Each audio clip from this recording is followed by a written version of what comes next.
Have you ever imagined buying a seat for your children, only to watch strangers tell them they don't belong? That's what happened to Darius Coleman, a calm, successful black CEO, when his two kids were marched out of the first-class cabin they rightfully paid for. In that moment, the world saw not just a father's quiet heartbreak but a choice. Should he stay silent, swallow the humiliation, and let his children carry that wound forever, or should he stand up, not with rage, but with a calm so powerful it shook an entire industry?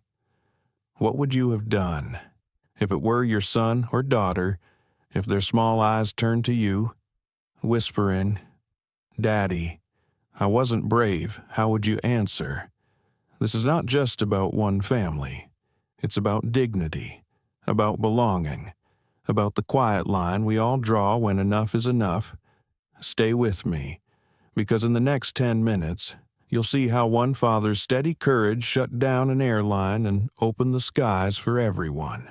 If this story touches you, please like, share, and subscribe, so more people can join us in remembering what truly matters.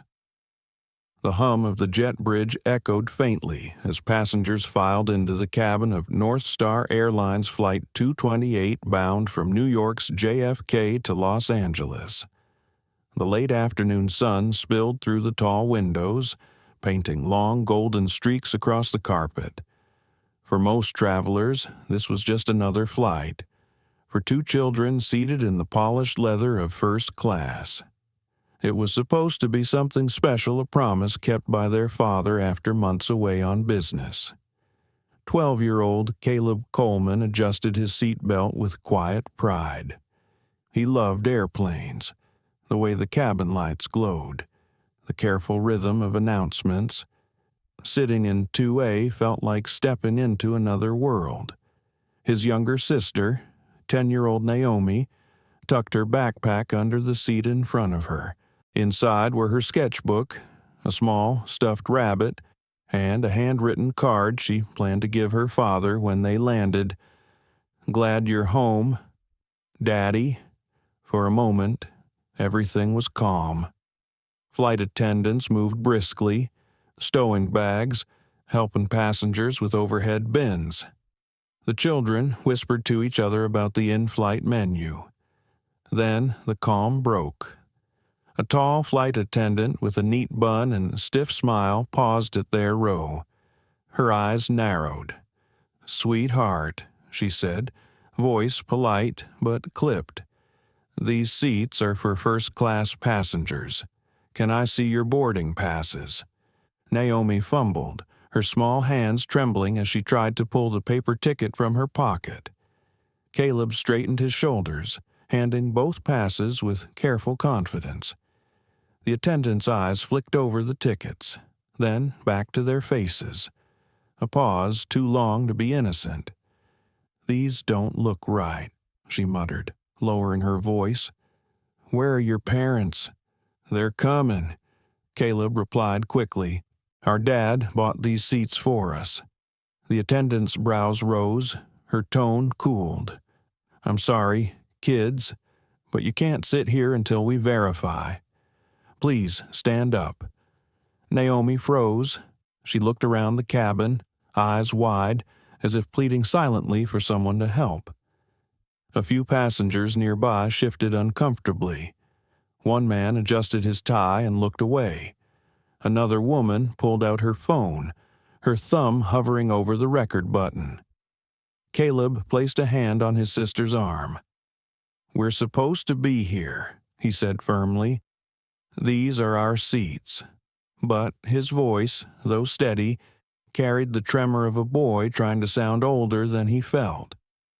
Another flight attendant approached, older, with silver streaks in her hair. She glanced at the tickets, then shook her head. "We'll need you to move to the back for now," she said, louder this time. "These seats are reserved." The words hit like a gavel. "A judgment," Naomi whispered, almost inaudible. "Did we do something wrong?" "No." Caleb whispered back, gripping her hand. "We didn't." The attendants waited, arms crossed. Passengers were watching now, some murmuring, some filming. The hum of conversation spread like static.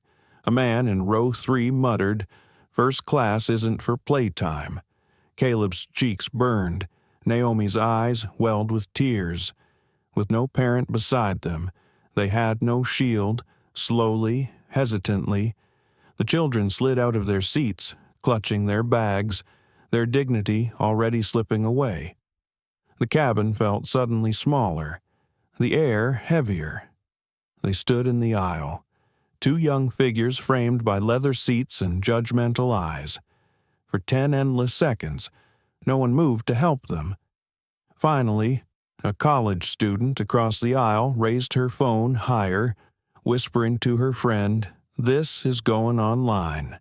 And it did. Within minutes, the world would see what the passengers saw. 2 black children forced out of first class, not for lack of tickets, not for breaking rules, but because of suspicion stitched into the very fabric of the system. But for Caleb and Naomi, standing there under the fluorescent glare, the only thing they felt was the sting of not belonging. Naomi gripped her brother's sleeve. "I want Dad," she whispered, and somewhere down the jet bridge, their father, Darius Coleman, CEO of a global tech and investment firm, was already on his way. The aisle seemed longer than a football field as Caleb and Naomi walked toward the back of the plane. Their small shoulders slumped under the invisible weight of humiliation. The seats they had been so proud to claim just minutes ago now felt like a forbidden stage they had been dragged off of. The attendants guided them with polite but firm gestures, as if moving chess pieces into their proper place. Passengers parted silently, some pretending to read magazines, others stealing glances with awkward guilt. Naomi clutched her stuffed rabbit tighter. Caleb's lips pressed into a thin line. He refused to cry. Not here, not in front of strangers. But his throat ached. They stopped at 2 empty seats in the middle of economy. The cushions were thinner, the tray tables scratched with years of use. The hum of the overhead fans was louder here, less refined. The children slid into their new seats, knees brushing the backs of the passengers in front of them. Naomi whispered, "These aren't our seats." "I know," Caleb said, jaw tight, "but they made us move." For a moment, silence hung between them. Then, from the row behind, a woman with kind eyes leaned forward. She was in her early 40s, with a laptop still open on her tray. "Sweetheart," she said softly, "did you really have first-class tickets?" Naomi nodded, eyes wide, tears threatening to spill. She held up her crumpled boarding pass. The woman scanned it quickly, her brows furrowed. "These are valid. First class, clear as day." She looked around at nearby passengers. Some nodded, others frowned. But no one spoke up loud enough to challenge the attendants. The woman sighed, closed her laptop, and whispered, "I'm so sorry. This isn't right." Her words, though comforting, carried no authority. The children remained in economy, their humiliation cemented by silence. The cabin atmosphere shifted, conversations quieted, replaced by the subtle buzz of recording phones. A young man, 2 rows ahead, was already typing furiously on his iPad, live, tweeting the unfolding injustice. Another passenger in the aisle seat whispered to her husband, "If this gets out, it's going to blow up." It already was. Tyler Jacobs, a college sophomore and rising TikTok creator, had captured the entire exchange on his phone. He uploaded the video with a simple caption, "2 kids, kicked out of first class for being black. This is America, 2025. By the time the plane's doors closed, his post had been shared thousands of times. Back in row 27, Caleb stared at the seat pocket in front of him. He pulled out the safety card, flipping it over and over with nervous fingers. He could still feel the eyes of the attendants on him, judging, doubting. Naomi leaned her head against his shoulder. "What if Daddy's mad at us? He won't be," Caleb said firmly, though doubt flickered in his chest. "He told us to sit there. He bought those seats. We didn't do anything wrong." His words echoed with a fragile certainty, like glass trying not to crack. At the front of the cabin, the flight attendants exchanged hushed words. One of them, the older woman, slipped into the galley to call the captain. She framed the situation carefully: 2 unaccompanied minors in first class, questionable tickets, potential security risk. That phrase, security risk, would prove costly. Passengers nearby overheard snippets of the conversation. Phones recorded again. Screens glowed as messages flew out into the digital ether. A man in row 5 whispered to his wife, "They're making it sound like the kids were lying. But I saw the tickets. They were legit." His wife shook her head, whispering back, "No one wants to be the first to stand up. That's the problem." And so the silence stretched, a heavy, guilty silence. The plane taxied slowly, engines roaring faintly beneath the floor. Outside the window, the city skyline blurred against a sky turning amber with sunset. Inside, the cabin felt like a courtroom without a judge, everyone waiting for a verdict that hadn't yet been spoken. In row 27, Naomi fidgeted with the zipper of her backpack. She pulled out the card she had made for her father. The paper bent under her trembling fingers. Caleb placed his hand over hers. "Keep it safe," he said. "You'll still give it to him." Naomi nodded, though her eyes shimmered with unshed tears. Then came the voice over the intercom. Calm, professional, almost routine. "Ladies and gentlemen, we ask that all passengers take their seats as we prepare for departure." But beneath the professionalism, the children heard something else: finality, as if the injustice had been sealed into the flight plan. Caleb clenched his fists. He wanted to stand up, to shout that they belonged in first class, that they weren't liars, that their father had worked too hard for them to be treated this way. But he swallowed the impulse. They were just kids, alone, except they weren't. Several passengers in the cabin were no longer silent witnesses. They were active recorders, live streamers, narrators of a moment they sensed could ripple far beyond this aircraft.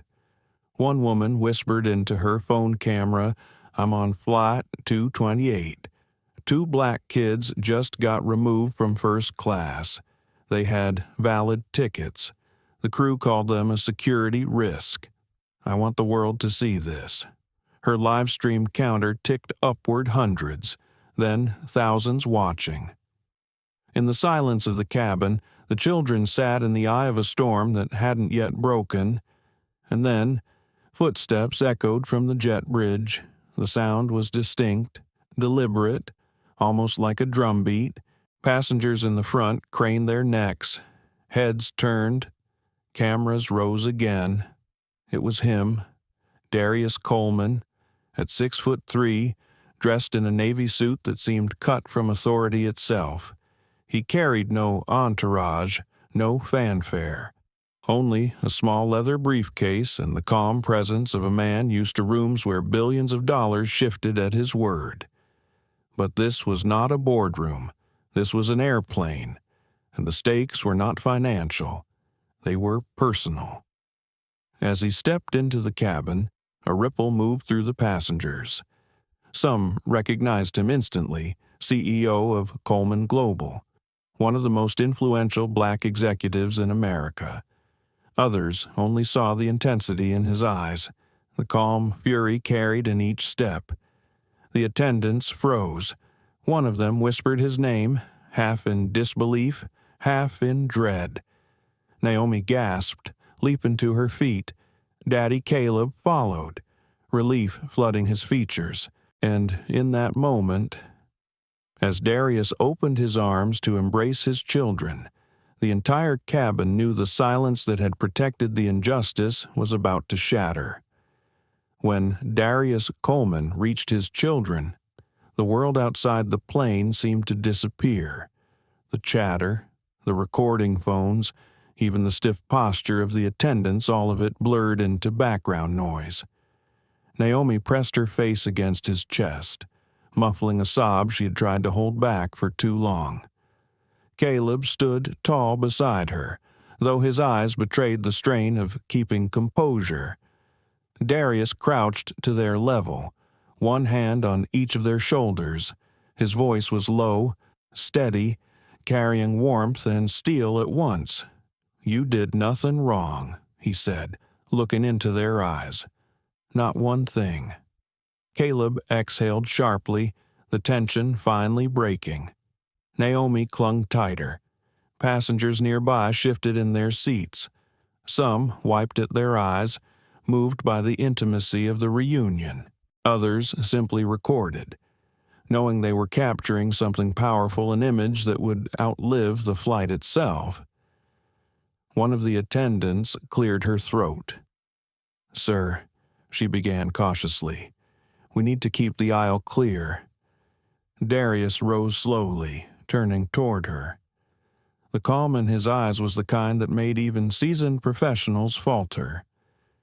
"My children were in their assigned seats," he said evenly. "Seats that I purchased. First class." The attendant opened her mouth, but words caught in her throat. Behind her, the older attendant stepped forward. "Mr. Coleman, we were following procedure," she said, her tone rehearsed. "Two unaccompanied minors in first class raised security concerns. We relocated them for their safety." The lie hung in the air, thin but sharp. Passengers stirred, murmuring. Some shook their heads, others whispered. "That's not what happened." Phones caught every word. Darius tilted his head, studying the attendant as if dissecting the structure of her excuse. Then he spoke, still calm, still steady. "For their safety," he repeated, "or for your comfort." The question cut deeper than a shout ever could. The cabin hushed, the only sounds the whir of ventilation and the faint click of cameras. Naomi tugged at her father's sleeve. "They said our tickets didn't look right," she whispered, voice trembling. Darius closed his eyes for a brief moment, breathing in her words. When he opened them, they were sharp, focused. "Bring me the captain," he said. The attendants exchanged nervous glances. One disappeared toward the cockpit, her steps quick, almost panicked. The other remained, hands clasped tightly in front of her. From the back of the cabin, the woman with the kind eyes who had checked the children's tickets earlier raised her voice. "Those kids had valid first-class tickets. I saw them myself." Her voice trembled at first, but grew stronger as she continued.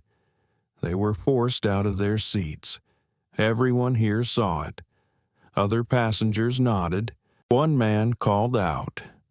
It was discrimination, plain and simple." The attendants shifted uncomfortably under the weight of public witness. The silence that had protected them earlier was crumbling. The captain arrived moments later, a man in his 50s with a calm but weary face. He looked at Darius, recognition dawning immediately. "Mr. Coleman," he said, his voice tight. "Can we discuss this privately?" "No," Darius replied, his tone final. "We'll discuss it right here. My children were humiliated in front of this cabin." The correction will be made in front of this cabin." The captain hesitated. Passengers raised their phones higher. The live stream counters ticked upward. Finally, the captain cleared his throat. "Return the children to their original seats," he instructed the attendants. The words fell heavy, a reluctant acknowledgement of wrong. Naomi's eyes widened. Caleb straightened with quiet triumph, but Darius wasn't finished. "This isn't just about returning seats," he said, voice projecting without shouting. "This is about accountability.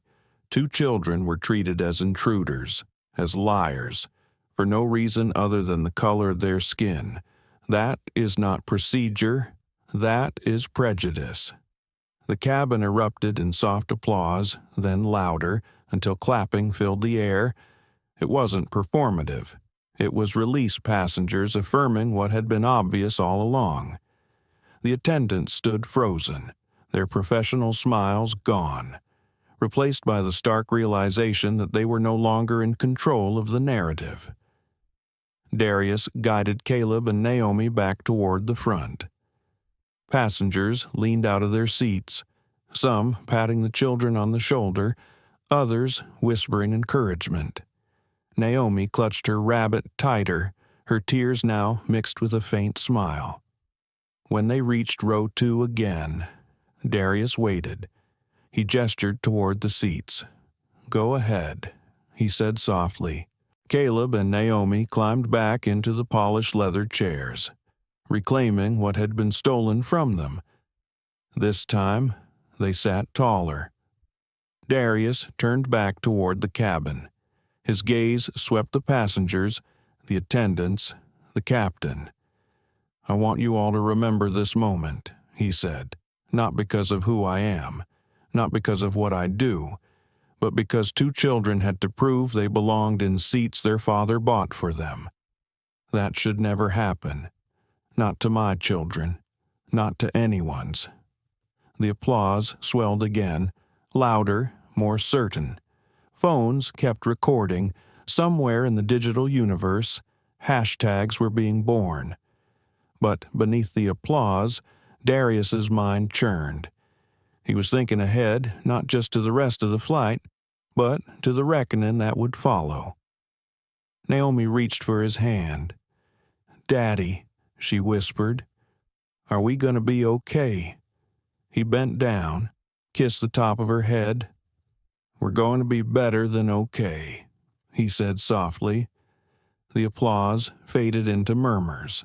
The cabin slowly returned to routine. But everyone knew routine had been broken. A line had been crossed, and it would not be forgotten. At the back of the plane, Tyler Jacobs refreshed his TikTok feed. The video of the children being forced out of their seats had already surpassed 2 million views. His live stream, still running, now carried thousands of comments pouring in from around the world. "History," he whispered, glancing at the glowing screen. "We're watching history happen in real time." And at the center of it sat Darius Coleman, calm, resolute, his children by his side already preparing for the next move. Because for him, this wasn't just about a flight. This was about dignity, about justice, about rewriting the rules of an industry that had thrived too long on silent prejudice. And everyone in that cabin, whether they realized it or not, had just stepped into the opening scene of a story that would shake the nation. The applause faded into whispers, but the cabin never truly returned to normal. People still shifted in their seats, stealing glances toward row 2 where Darius sat with Caleb and Naomi. Phones glowed like tiny lanterns across the aisles, each screen a portal broadcasting the same story to millions beyond the aluminum walls of the plane. Naomi leaned her head against her father's arm. "Daddy," she whispered, "why did they think we didn't belong?" The question landed heavier than any accusation. Darius stroked her hair, eyes fixed on the seat back in front of him. "Because sometimes," he said quietly, "people confuse prejudice with procedure. They stop seeing children as children and start seeing them as threats." Caleb frowned, his young jaw tightening. "That's not fair." "No," Darius agreed, his voice calm but firm. "It isn't, and that's why we won't let it stand. Behind them." Tyler Jacobs kept his live stream rolling. His chat box overflowed with comments, outrage, disbelief, solidarity. Viewers were already calling for boycotts, demanding accountability, tagging journalists and politicians. Tyler's phone buzzed nonstop with notifications. He looked up at Darius, then whispered to the woman beside him, "This is bigger than just a viral video. This is going to explode." At the front of the cabin, the captain retreated to the cockpit, his face pale, his authority fractured. The attendants hovered near the galley, whispering frantically. Every attempt to regain composure only made their guilt more obvious. One attendant muttered, "If this goes public, we're finished." "It already is public," the other replied, eyes darting toward the glowing phones. "Look around. We're trending before we even take off." The intercom crackled. "Ladies and gentlemen, this is your captain. We're experiencing a short delay before departure. Please remain seated." But the delay had nothing to do with weather or traffic. The delay was fear. Fear of what awaited the airline once the wheels left the ground and the story took full flight. Darius leaned back, his expression composed but his mind racing. He knew leverage when he saw it, and right now, leverage was everywhere in the cameras, in the murmurs, in the trembling hands of flight attendants who understood they had crossed a line they couldn't erase. Caleb tugged at his sleeve. "Daddy." "What are you thinking I'm thinking?" Darius said softly. "That sometimes justice needs witnesses. And today, we have the whole world watching." The words carried weight, though spoken in a whisper. Naomi looked up, eyes wide. "Does that mean we'll be safe?" He kissed her forehead. "It means they can't hide what they did, and that's the first step toward change." Minutes passed. The plane still hadn't moved. Passengers grew restless, whispering theories, refreshing social feeds. The woman with kind eyes from earlier pulled out her laptop again, typing rapidly. She was a journalist, and she knew she was sitting inside the opening chapter of a national scandal. Finally, movement. The aircraft door opened. A man in a dark suit stepped onto the jet bridge, followed by two uniformed airport security officers. Gasps rippled through the cabin. Phones lifted higher. The suited man introduced himself briskly. "I'm David Harlan, Ground Operations Supervisor. We've received a report of a disturbance in the cabin." All eyes turned to Darius. Darius rose slowly, towering over the rows of seats, calm, radiating like controlled fire. "The only disturbance," he said evenly, "was your crew humiliating two children who were sitting exactly where they belonged." The supervisor hesitated. Cameras recorded every syllable. He forced a polite smile. "Sir, if we could step outside to resolve this—" "No," Darius interrupted. His voice wasn't loud, but it cut through the cabin like steel. "My children were humiliated publicly. We will resolve this publicly."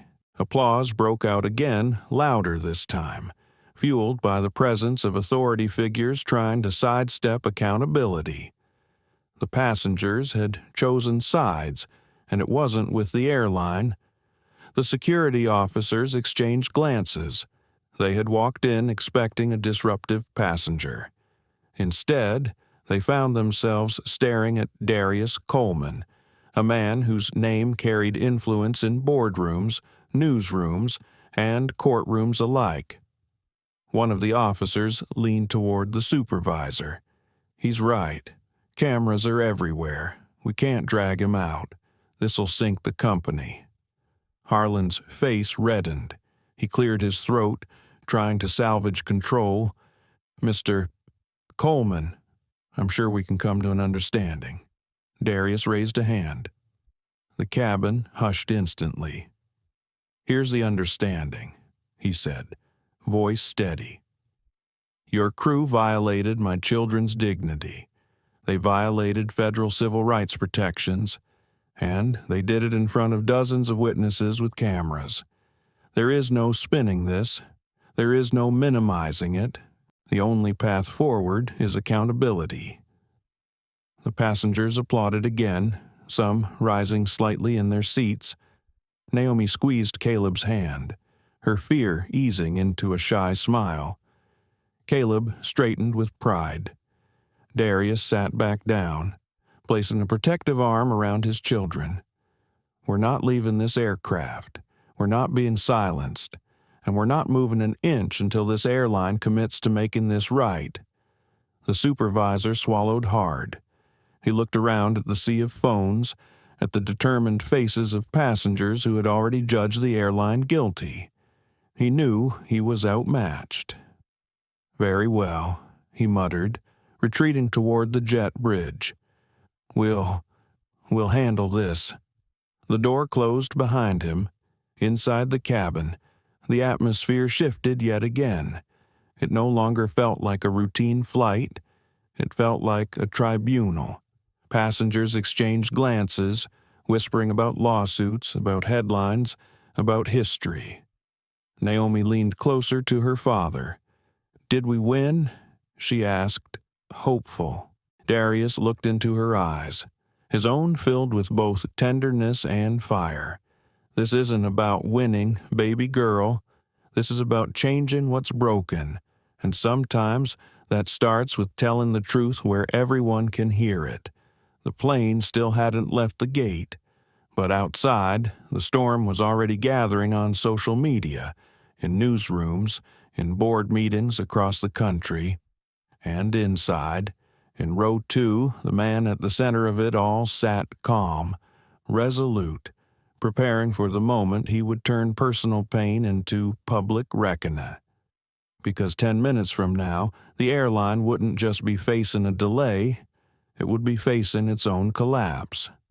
When the supervisor slipped back through the cabin door, the atmosphere had already shifted beyond his control.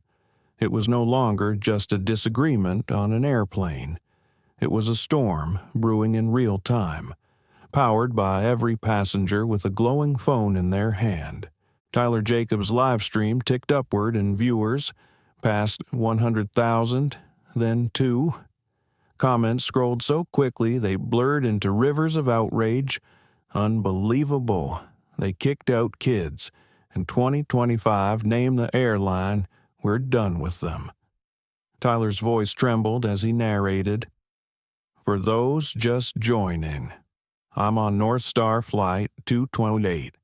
2 kids were removed from first class even though their tickets were valid. Their father just walked on board, and it's about to get serious." From his seat, Darius Coleman said nothing. He didn't need to. His calm presence, his arm wrapped around Naomi and Caleb, was more powerful than any speech.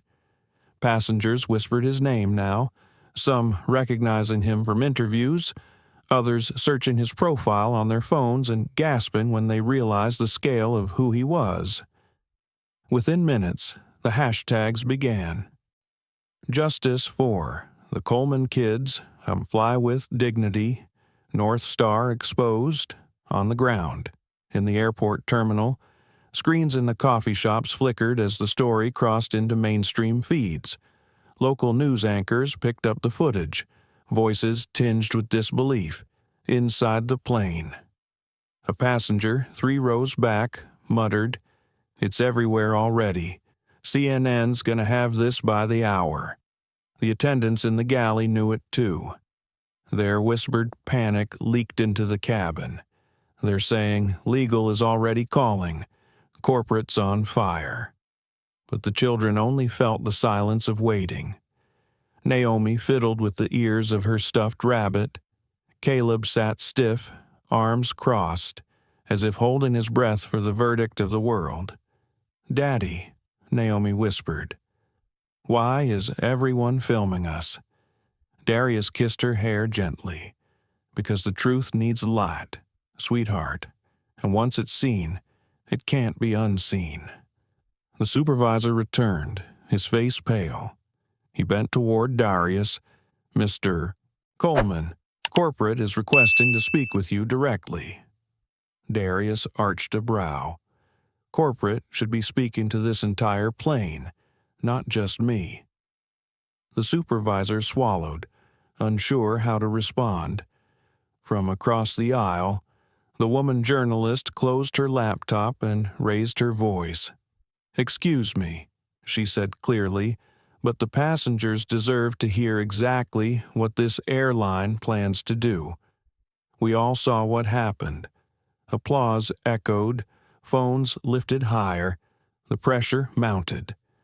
The supervisor retreated again, fumbling for his radio. He hadn't realized it yet, but the narrative had slipped entirely from his hands. The power was no longer his. It belonged to the witnesses, the passengers, the world beyond the fuselage. And at the center of it sat Darius, unmoving, dignified, but every bit the storm's eye. Outside the plane, the eruption accelerated. Newsrooms scrambled. Hashtags topped trending lists within 15 minutes. Civil rights leaders tweeted statements of support. Senators reposted the video, calling for investigations on Wall Street, even before the plane left the tarmac. NorthStar Airlines stock began to tremble. Investors had seen this pattern before. Viral scandal meant free fall.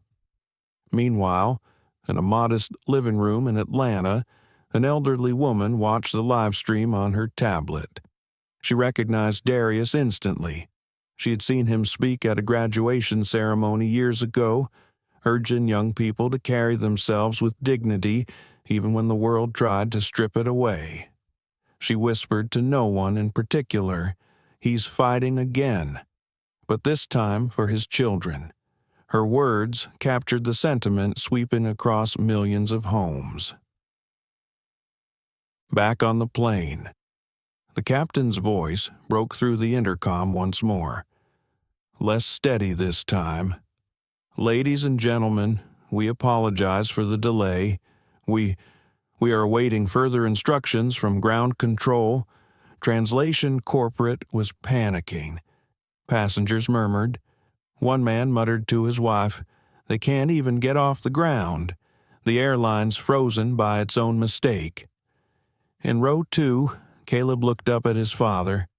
"Are we going to fly at all?" Darius's gaze didn't waver. "We'll fly, but not until the truth flies with us." The words struck deeper than he realized. Tyler repeated them aloud into his phone. "You heard that.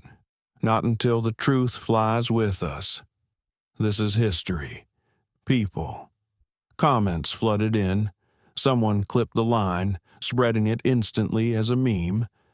Another put it over black and white footage of civil rights marches. The image of a calm black father with his children, standing against an airline, resonated with painful echoes of the past. 10 minutes into the viral firestorm, corporate headquarters scrambled. Board members were awakened in their homes. Lawyers huddled in midnight conference calls. PR teams drafted statements, deleted them, drafted again. Nothing stuck. The videos kept coming. The narrative kept shifting further from their grasp. Inside the cockpit, the captain's radio crackled with a terse command. "Do not depart. Repeat, do not depart. Mr. Coleman is to remain on board. Executive team en route." The attendants paled. They had never heard such orders before. Passengers sensed the tension and grew restless. Some cheered quietly, others sighed, but no one left their seats. They knew something monumental was unfolding, and they didn't want to miss it. Darius checked his watch. 10 minutes had passed since he boarded. 10 minutes, and the airline's world had already begun unraveling. He leaned toward his children, voice soft. Sometimes justice moves slowly, but today it's moving faster than a jet. Naomi smiled faintly, holding her rabbit closer. Caleb sat taller, the shame of earlier replaced by a spark of pride. The storm had broken, and now nothing could stop its spread. While Flight 228 sat motionless at Gate C-17, its engines humming in uneasy idleness. The real turbulence was already tearing through NorthStar Airlines' headquarters in Dallas, on the 34th floor, in a glass-walled boardroom overlooking the city skyline. The emergency line buzzed with overlapping voices, executives, attorneys, and public relations chiefs all talking over one another. Have you seen the feed? It's on every platform. Hashtags trending globally. Stocks dropping 3% already pre-market. The room carried the frantic energy of a ship taking on water. Screens along the wall replayed the same grainy footage from inside the plane. Caleb and Naomi being led down the aisle. Naomi clutching her stuffed rabbit. Caleb's eyes burning with silent shame. Then Darius Coleman, striding in like a verdict incarnate. The CEO of NorthStar, Evelyn Drake, stood at the head of the table. Normally immaculate, she now looked pale, her composure cracked. She had been woken by her chief of staff with the words, "Ma'am, you need to see this." 10 minutes later, she was on a video call facing her board of directors. "This isn't just a PR issue," said Marcus Lee, the airline's general counsel, his tie askew. "We're facing a potential civil rights violation, federal inquiry, and class action exposure, and it's unfolding live." Another board member cut in. "Do you realize who Coleman is? His investment fund holds options in half the transportation sector. He could freeze billions in financing tomorrow morning if he chooses." The weight of the statement silenced the room. On one of the screens, a news anchor spoke solemnly. "What began as a seating dispute has escalated into a corporate crisis for NorthStar Airlines. The passenger involved, Darius Coleman, is not only a father but also the CEO of Coleman Global, one of the largest private equity firms in America." The anchor's co-host added, "Social media is demanding accountability, and lawmakers are already weighing in. Senator Harris just tweeted that discrimination at 30,000 feet is unacceptable." Evelyn Drake pressed her palms against the table. "We need to contain this. Get legal. PR. Operations, everyone aligned. Apologies. Commitments. Whatever it takes." Marcus Lee shook his head. "Containment is impossible. The narrative has escaped us. The only play left is cooperation, and Coleman holds all the cards." The boardroom grew colder. The hum of the air conditioning was the only sound for a moment. Finally, Evelyn asked, "What do we do when he refuses private settlement? When he demands systemic change?" No one answered, because they already knew. Meanwhile, inside the plane, the passengers refreshed their phones as the headlines multiplied. Black CEO's kids removed from first class. Video goes viral. NorthStar stock tumbles in pre-market trading. Calls for federal investigation into airline bias. Tyler Jacobs' live stream passed 1 million viewers. He could barely keep up with the flood of comments. His hands shook as he whispered to the camera, This is beyond viral. I think this might actually bring the airline down. In row 2, Darius remained still, projecting calm for his children. But behind his measured expression, his mind ran with precision. He knew corporate would be scrambling now. He knew the pressure points: money, reputation, regulatory oversight, and he knew how to wield them. Caleb whispered, "Daddy, are they scared?" "Yes," Darius said gently, and fear is often the first step toward accountability. Naomi squeezed his hand. "Will they say sorry? They might." Darius replied, "But what matters isn't words, it's change, real change." At headquarters, Evelyn Drake's assistant rushed in with break-in updates. The White House press secretary is preparing a statement. Civil rights groups are planning a joint press conference by tonight, and Coleman's name is all over the headlines. A board member cursed under his breath. "He's going to make an example out of us." Evelyn exhaled sharply. She remembered meeting Darius at a transportation summit years earlier. Even then, his reputation preceded him: sharp, composed, unwilling to bend when principle was at stake. Now he was on one of her planes, and her company had humiliated his children. "This could bankrupt us," she whispered, almost to herself. "No," Marcus Lee corrected quietly. "This could redefine us. The only question is whether we survive the redefinition."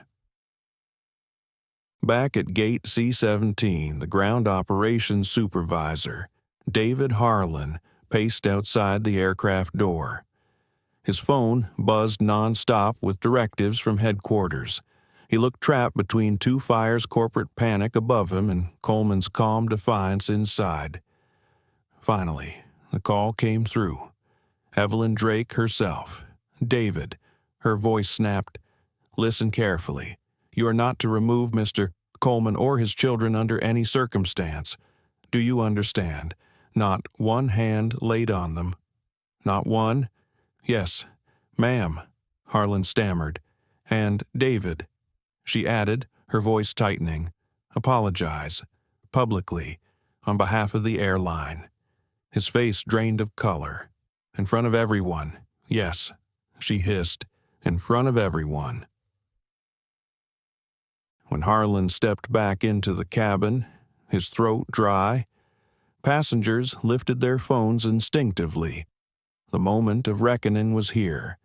He cleared his throat. "Ladies and gentlemen," he began shakily, "NorthStar Airlines deeply regrets the incident that occurred earlier. Mr. Coleman, on behalf of our airline, I apologize to you and your children for the unacceptable treatment you experienced." Gasps and murmurs spread. Cameras zoomed in. Darius remained seated, his arm around Naomi. His voice, calm but edged with steel, carried across the cabin. "An apology is a start, but it is not enough. My children's dignity was not a mistake, it was stripped from them. And dignity cannot be restored with words alone." The applause that followed rattled the overhead bins. Harlan froze, overwhelmed, then turned and fled back toward the galley. The passengers erupted in whispers, narrating the moment into their cameras. The world now had its soundbite: Coleman rejecting hollow apologies. In Dallas, the boardroom watched the live stream replay on screen. Evelyn Drake closed her eyes briefly. "We've already lost control of the narrative," she said. "Now we decide, do we lose the company, or do we surrender to change?" A director leaned forward grimly. "With Coleman, there is no middle ground. If we don't meet him, he'll dismantle us publicly." Silence thickened once more. Finally, Evelyn straightened, smoothing her jacket. "Then prepare the board, prepare the shareholders. Tonight, We go to war not with him, but with the broken system we allowed. Because if we don't, he'll shut us down entirely." Her words, though resolute, trembled with the weight of inevitability, and somewhere in row 2 of a grounded airplane. Darius Coleman leaned back in his seat, calm as ever, knowing the battle had already begun far above the clouds.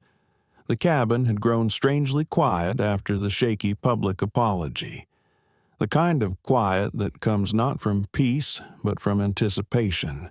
Everyone knew the story wasn't finished. The apology had landed like a pebble tossed into a storm. The waters still churned. Darius leaned back against the cool leather of his seat. Naomi dozed lightly on his shoulder, exhaustion from the whirlwind of emotions pulling her under. Caleb sat upright beside him, wide-eyed, determined not to miss a moment. For the first time in an hour, Darius allowed himself a breath, deep and deliberate. His hand smoothed Naomi's curls absent-mindedly as his mind turned inward. How many times had he faced this same ugliness in different forms, boardrooms where his voice was doubted until it came with numbers they couldn't deny, restaurants where he was mistaken for staff instead of patron, airports where his ID was checked twice while others walked through with a nod. He thought of his late wife, Lena, who used to whisper to him, "Darius, don't carry every wound.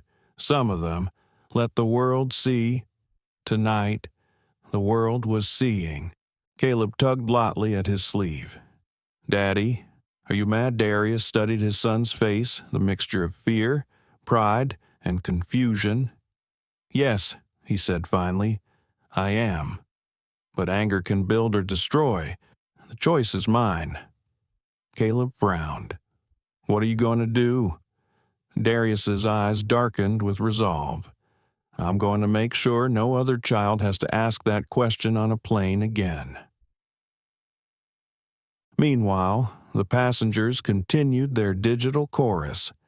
Clips of Darius's words, "Dignity cannot be restored with words alone," spread like wildfire.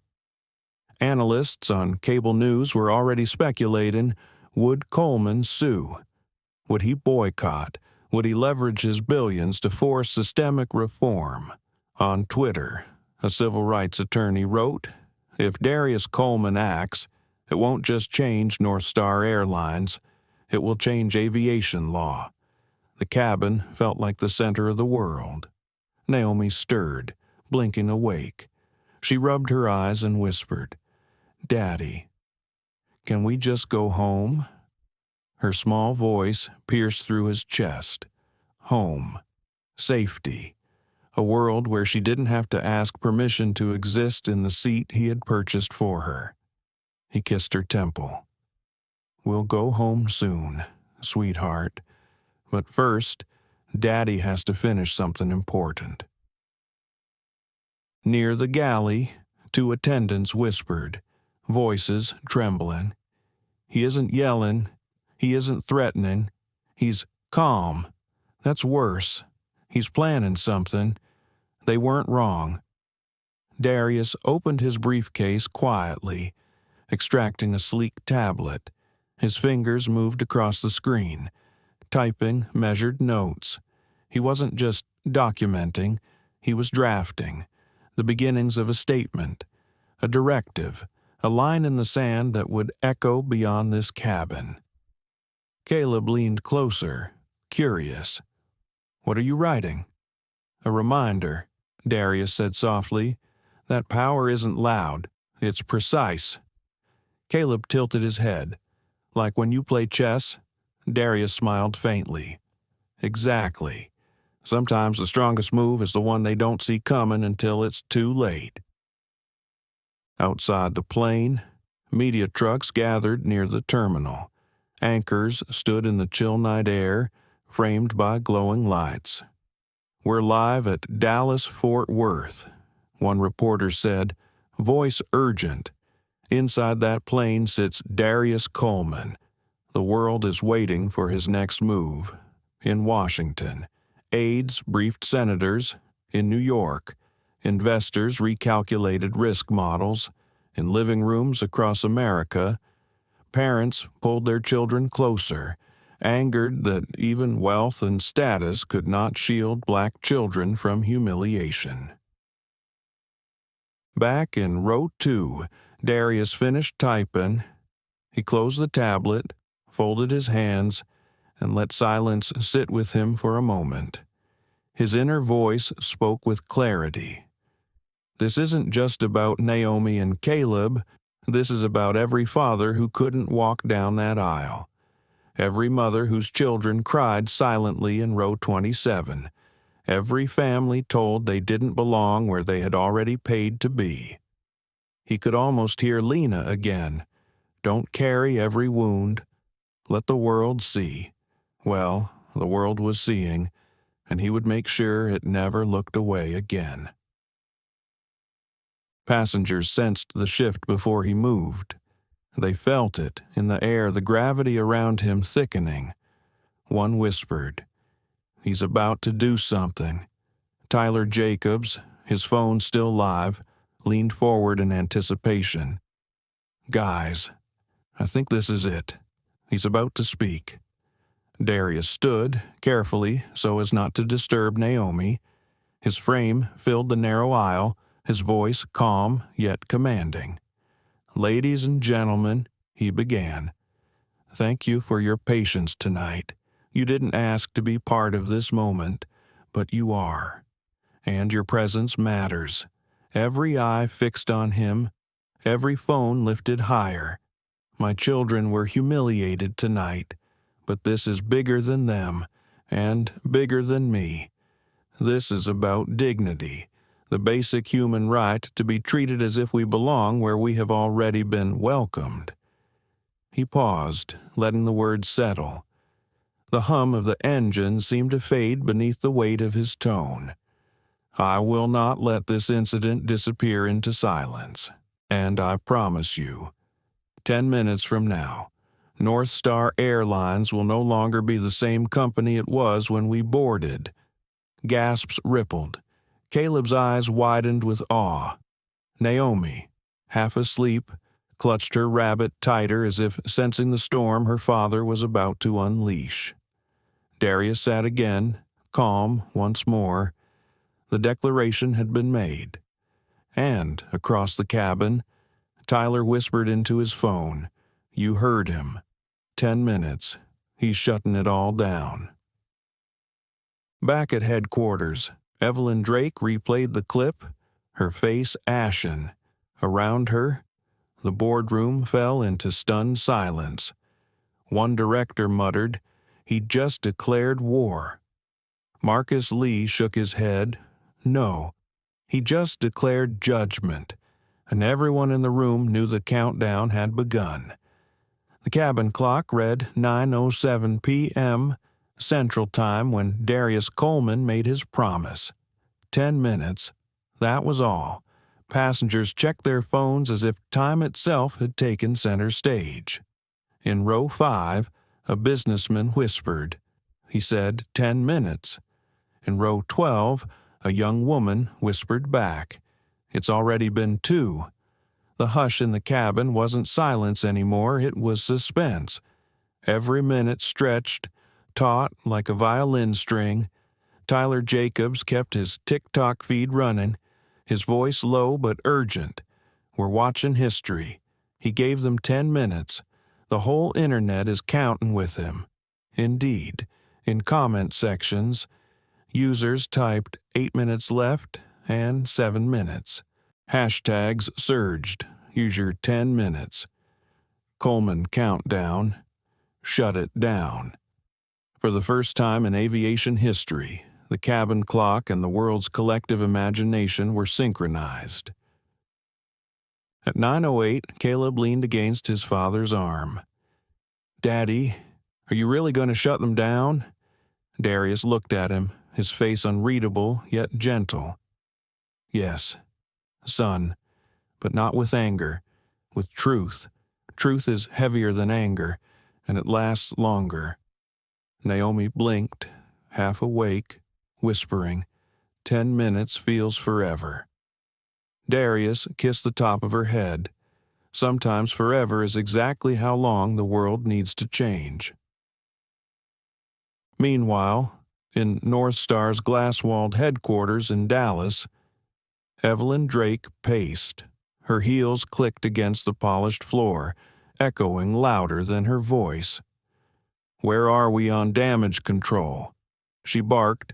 Marcus Lee, General Counsel, shook his head. "It's too late. He's got every angle, passenger witnesses, video evidence, systemic proof. If he pulls his contracts, our operations freeze within hours." A junior executive interjected nervously, "Maybe he's bluffing." Evelyn spun, eyes cold. Darius Coleman doesn't bluff. He builds. On the big screen, live stream comments scrolled by faster than the executives could read. 6 minutes left. 5 minutes left. He's not bluffing. He's counting.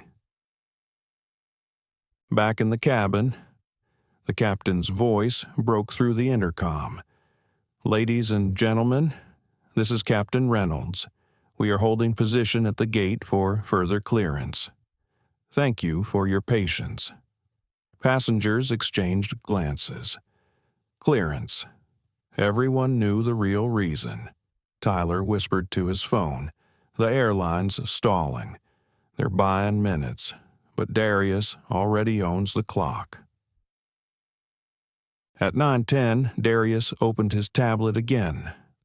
This time, his fingers didn't just type, they commanded. Secure connections activated, encrypted channels lit up. He tapped a contact labeled Ops Core. A calm voice answered instantly. "Mr. Coleman, awaiting directive." Darius spoke quietly, but everyone nearby could hear. "Begin suspension protocol. Initiate Tier 1 system lock. Confirmed. In seconds." Airports from Atlanta to Denver reported unexplained disruptions in scheduling servers. Boarding passes froze mid-scan. Flight assignments blinked out. The ripple had begun. At 9 to 12, news networks cut into regular programming. On CNN, a Chiron flashed breaking Coleman countdown at DFW. A host explained breathlessly, "We are 5 minutes away from what Darius Coleman has called a total shutdown of NorthStar Airlines. If he activates, the consequences will be catastrophic for the carrier and potentially the entire industry." In a Brooklyn living room, an elderly grandmother whispered, "God bless him." In a Chicago bar, patrons cheered. In homes across America, families leaned closer to their screens. At 9:13, the cabin stirred with movement. Derek Harlan, the supervisor who had first confronted Naomi and Caleb, was escorted down the aisle by federal agents. His once crisp uniform looked rumpled, his posture broken. Some passengers booed, others turned their phones toward him. Darius didn't look at Derek. His eyes stayed on the clock. Caleb whispered, "They're taking him away." Darius responded quietly, "That's not justice. Son, that's consequence. Justice is bigger. You'll see." At 9:14, Evelyn Drake received a secure notification. Systems failing. International partners calling. Creditors demanding collateral. She slammed her fist against the table. "Shut him out. Override his access." An IT director replied with trembling hands, "We can't. He wrote the very systems we run on. He's not in our network is inside his." Evelyn's face paled. "Then we're already done." At 9:15, the last minute began. The cabin felt electric. Phones buzzed as strangers from around the globe commented in real time, 1 minute left. "This is history. Don't blink." Naomi squeezed her father's hand. Caleb whispered, Is it time? Darius nodded. He rose once more, steady and deliberate. His presence filled the cabin. He opened his tablet, pressed one final command, and said only 2 words. Lights out. Across NorthStar's entire global network, screens went black, flights grounded, operations frozen, reservation systems offline. Passengers gasped. Tyler Jacobs shouted into his phone. He did it. He shut them down. It's over, in the cabin. Caleb looked up at his father with awe. Naomi leaned closer, whispering, "Daddy, did we win?" Darius knelt beside her, eyes fierce but calm. "We didn't win, sweetheart. We made sure the game isn't played unfairly anymore." The world exhaled as the countdown ended. The boardroom of NorthStar Airlines had always been a sanctuary of control. Polished mahogany table, panoramic views of the Dallas skyline, water glasses aligned perfectly like soldiers on parade. But tonight, control evaporated like mist under floodlights. At 9:16 p.m., the moment Darius Coleman uttered "lights out," the giant display screens that lined the boardroom walls went dark. Reservation grids, departure schedules, cargo manifests all vanished. A silence fell, deeper than panic, because it carried the weight of realization. NorthStar, one of the nation's largest carriers, had ceased to exist in real time. Evelyn Drake stood frozen at the head of the table, her fingers gripping the leather chair so tightly her knuckles turned white. Marcus Lee, the general counsel, stared at his tablet, rebooting, refreshing, desperate for one system still breathing. Nothing. Around the table, directors muttered to one another, words like bankruptcy, liability, class action. Federal takeover floated in the air, the legalese of collapse.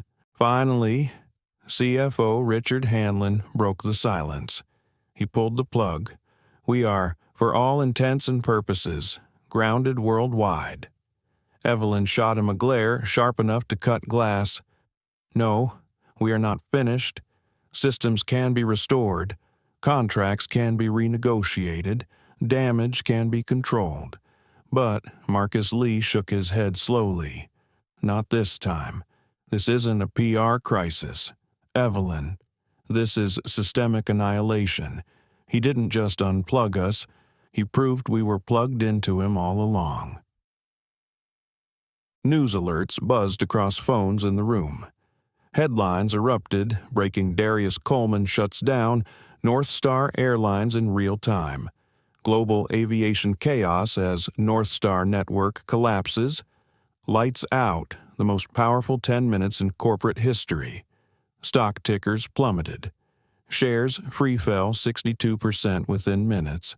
Hedge funds dumped positions. Credit rating agencies issued instant downgrades. One director groaned, "Our pensions are gone."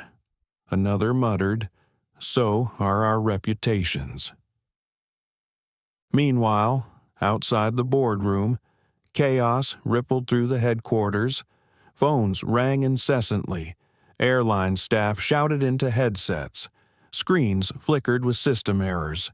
A manager ran down the corridor yelling, "We've got passengers stranded in Tokyo, Paris, Chicago, Denver, everywhere.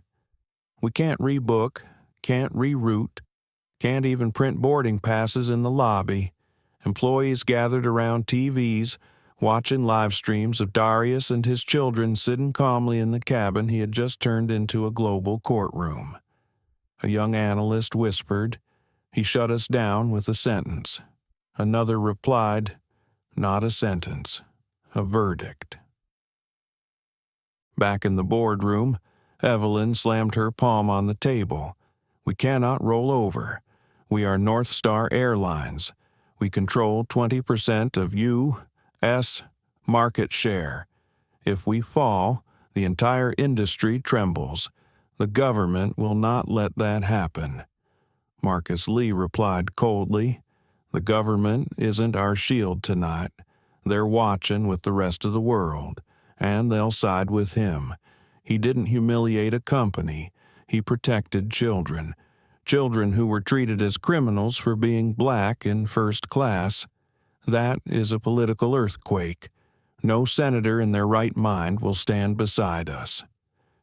Evelyn's jaw tightened, but she didn't argue. She knew he was right. At 9:20 p.m., the FAA issued a formal statement. All NorthStar flights are grounded pending investigation into systemic discrimination allegations and operational disruptions. The boardroom erupted. Directors shouted over one another. FAA oversight. This is federal receivership. Will be carved up and sold by morning. Richard Hanlon clutched his head. This isn't collapse. This is execution. Evelyn finally raised her voice above the chaos.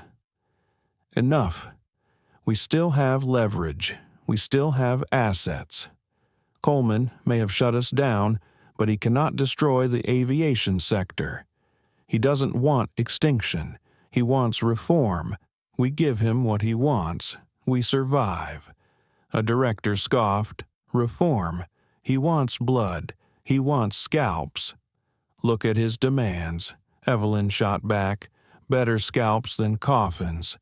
You want to resist? Then you better be prepared to preside over the largest bankruptcy in airline history. Or you can sit down and accept that survival requires surrender. Her words hit like a hammer. The shouting stopped.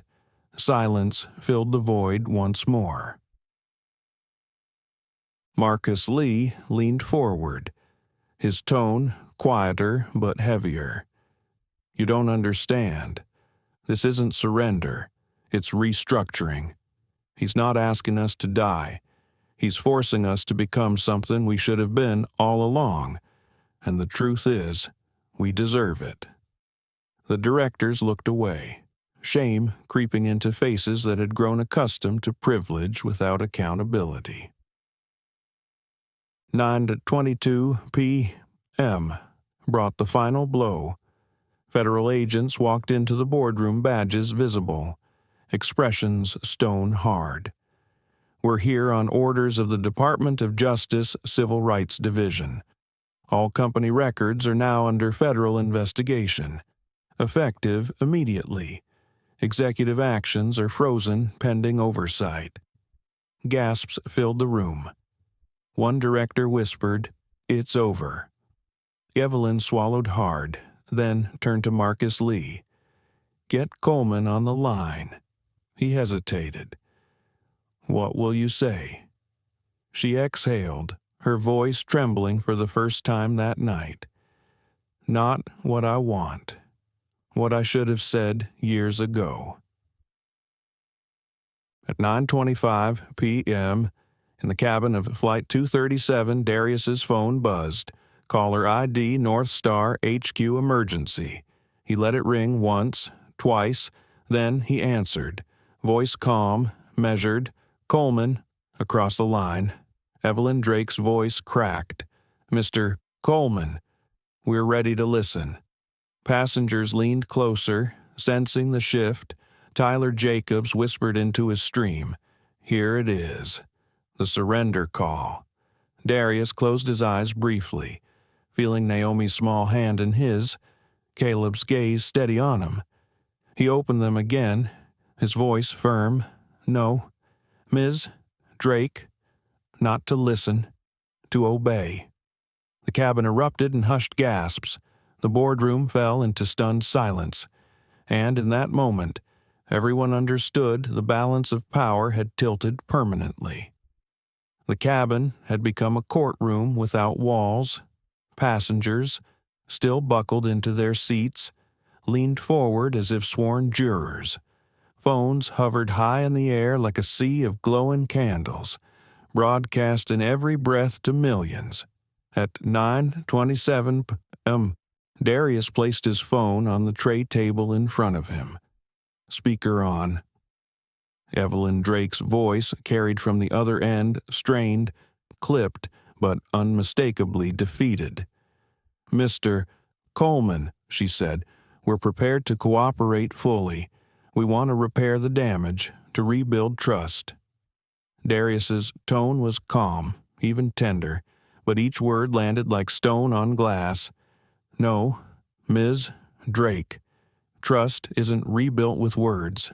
It's rebuilt with proof," across the cabin. Naomi lifted her head from her father's shoulder, listening.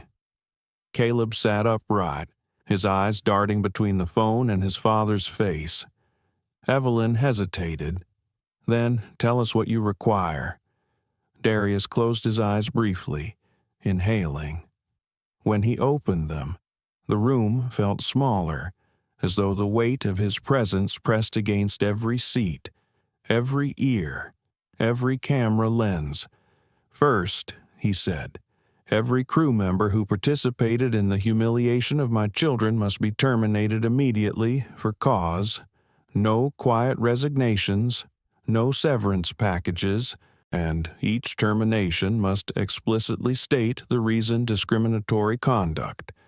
They will not carry this poison into another airline." The boardroom fell silent. On the other end of the line, muffled whispers rose. Evelyn finally answered, "Consider it done." Murmurs spread through the cabin. Passengers exchanged glances, astonished that a father could wield such power with such composure. Darius continued. "Second, NorthStar must adopt real-time bias detection software across its entire global operation. Passenger interactions, ticketing algorithms, crew assignments, every process will be monitored. If the system flags bias, it is automatically escalated to federal civil rights monitors." Gasps rippled. Evelyn exhaled audibly. "That level of oversight," Darius cut her off, his voice sharp. "That level of oversight is the bare minimum required when children can be treated like criminals for sitting in seats their father bought them. If you refuse, I will not restore your systems. Your airline will not survive the week." Marcus Lee, listening from the boardroom, leaned toward Evelyn and whispered urgently, "We have no choice. Say yes." Evelyn's voice came back through the phone. "We accept." "Third," Darius said, his tone cooling again, "a civil rights oversight board will be created immediately, with seats reserved for the NAACP, the ACLU, and passenger advocacy groups. They will hold authority to investigate complaints, impose corrective measures, and recommend prosecution. Their word will be binding." One board member shouted from the conference room, his voice bleeding through the line. "This is outrageous. He's nationalizing our airline." Darius leaned forward, his lips near the phone. "No, I'm humanizing it." Passengers applauded softly, the sound growing into steady claps. Tyler Jacobs whispered into his live stream, "This is bigger than NorthStar now. This is industry-wide reform in real time." Evelyn's voice wavered. "What else?" Darius's eyes softened when he looked at Naomi, then hardened again. "Fourth, a $200 million equity fund will be established. It will support underrepresented youth in aviation and technology scholarships, training, internships. This isn't charity. It's restitution for opportunities denied by a system that excluded them." The number made the cabin gasp. Even Caleb's jaw dropped. $200 million, he whispered. Darius placed a hand on his son's shoulder. "You can't put a price on dignity, but you can put resources into making sure it's protected for the next generation." On the line, Evelyn faltered. 200 are shareholders," Darius interrupted. His voice a low growl now, Your shareholders should thank me. Without this, your stock will be worth nothing by sunrise." Marcus Lee's voice broke in. "We accept." The demands didn't stop. Fifth, Darius continued. Quarterly public reporting of all discrimination complaints and remedial actions. Complete transparency. If you try to manipulate or bury the data, your operating license should be revoked. And sixth, his tone sharpened, final and irreversible. Executive accountability. Every verified discrimination incident will trigger personal financial penalties, salary forfeitures, bonus clawbacks, stock option cancellations for the CEO, the COO, the CFO, and every board member. If you profit from the company, you are responsible for its behavior. The boardroom erupted in outrage, unprecedented illegal personal liability. But Evelyn's voice, heavy with resignation, cut through the noise. "We accept." Passengers sat in awe. They weren't just witnesses to a confrontation, they were watching the birth of a new order. Tyler whispered into his stream. "He's rewriting civil rights and aviation. Right here, right now. From seat 2A. Naomi tugged on her father's sleeve. "Daddy, why make them do all this?" Darius knelt beside her, brushing a curl from her forehead. "Because, sweetheart, dignity isn't given, it's enforced. I'm making sure the world enforces it for every child, not just you." Her small face lit with pride, though her eyes still carried exhaustion. "So, no one else will have to fight like we did." "That's the goal," Darius whispered. "That's the promise." On the other end of the line, Evelyn's voice cracked. "Mr. Coleman, I don't know if NorthStar can survive this." Darius leaned back, his expression calm, resolute. "Survival is a privilege you earn by doing right. Tonight, you begin earning it." Passengers broke into applause, louder than before. Some stood, clapping. Others cried quietly, not performative, not for cameras, just raw relief that, for once, accountability had arrived in real time. At 9:35 p.m., the negotiation ended. Darius closed his phone, folded his hands, and exhaled. Around him, passengers leaned back in stunned silence, as if unsure what they had just witnessed. Caleb whispered, "Daddy, did we just change the world?" Darius smiled faintly, pride flickering in his eyes. "No, son. We reminded it what it should have been all along, and outside the cabin windows, the night sky stretched wide, dark, infinite, but carrying the first glimmers of a new dawn." When Darius Coleman finally ended the call with Evelyn Drake, a hush lingered in the cabin, the kind of silence that follows the final gavel strike in a courtroom. But outside that aircraft, the world was anything but quiet. By 9:40 p.m., hashtags exploded across every platform: "Justice at 3,000 feet," "Young Coleman Protocol," "A Fly with Dignity." Tens of millions tuned into Tyler Jacobs' live stream, watching replays of Darius calmly dictating terms to an airline board like a judge issuing sentence. Clips spread like wildfire, Naomi's trembling voice asking why she and her brother were singled out. Caleb's quiet courage when he said, "We belong here too." Comment sections turned into rallying cries. "I see my kids in theirs." This is what black families face every day, just with less spotlight. He shut down an airline with a whisper, not a shout. On CNN, anchors interrupted coverage of foreign policy to cut live to aviation correspondents. One analyst, visibly shaken, said, "In 30 years covering this industry, I've never seen anything like it. Coleman just redefined corporate accountability mid-flight. On MSNBC, a legal scholar remarked, "What he did tonight was a de facto consent decree without waiting for regulators. He forced systemic change in 10 minutes that courts would take 10 years to deliver. Even on conservative networks, hosts treaded carefully."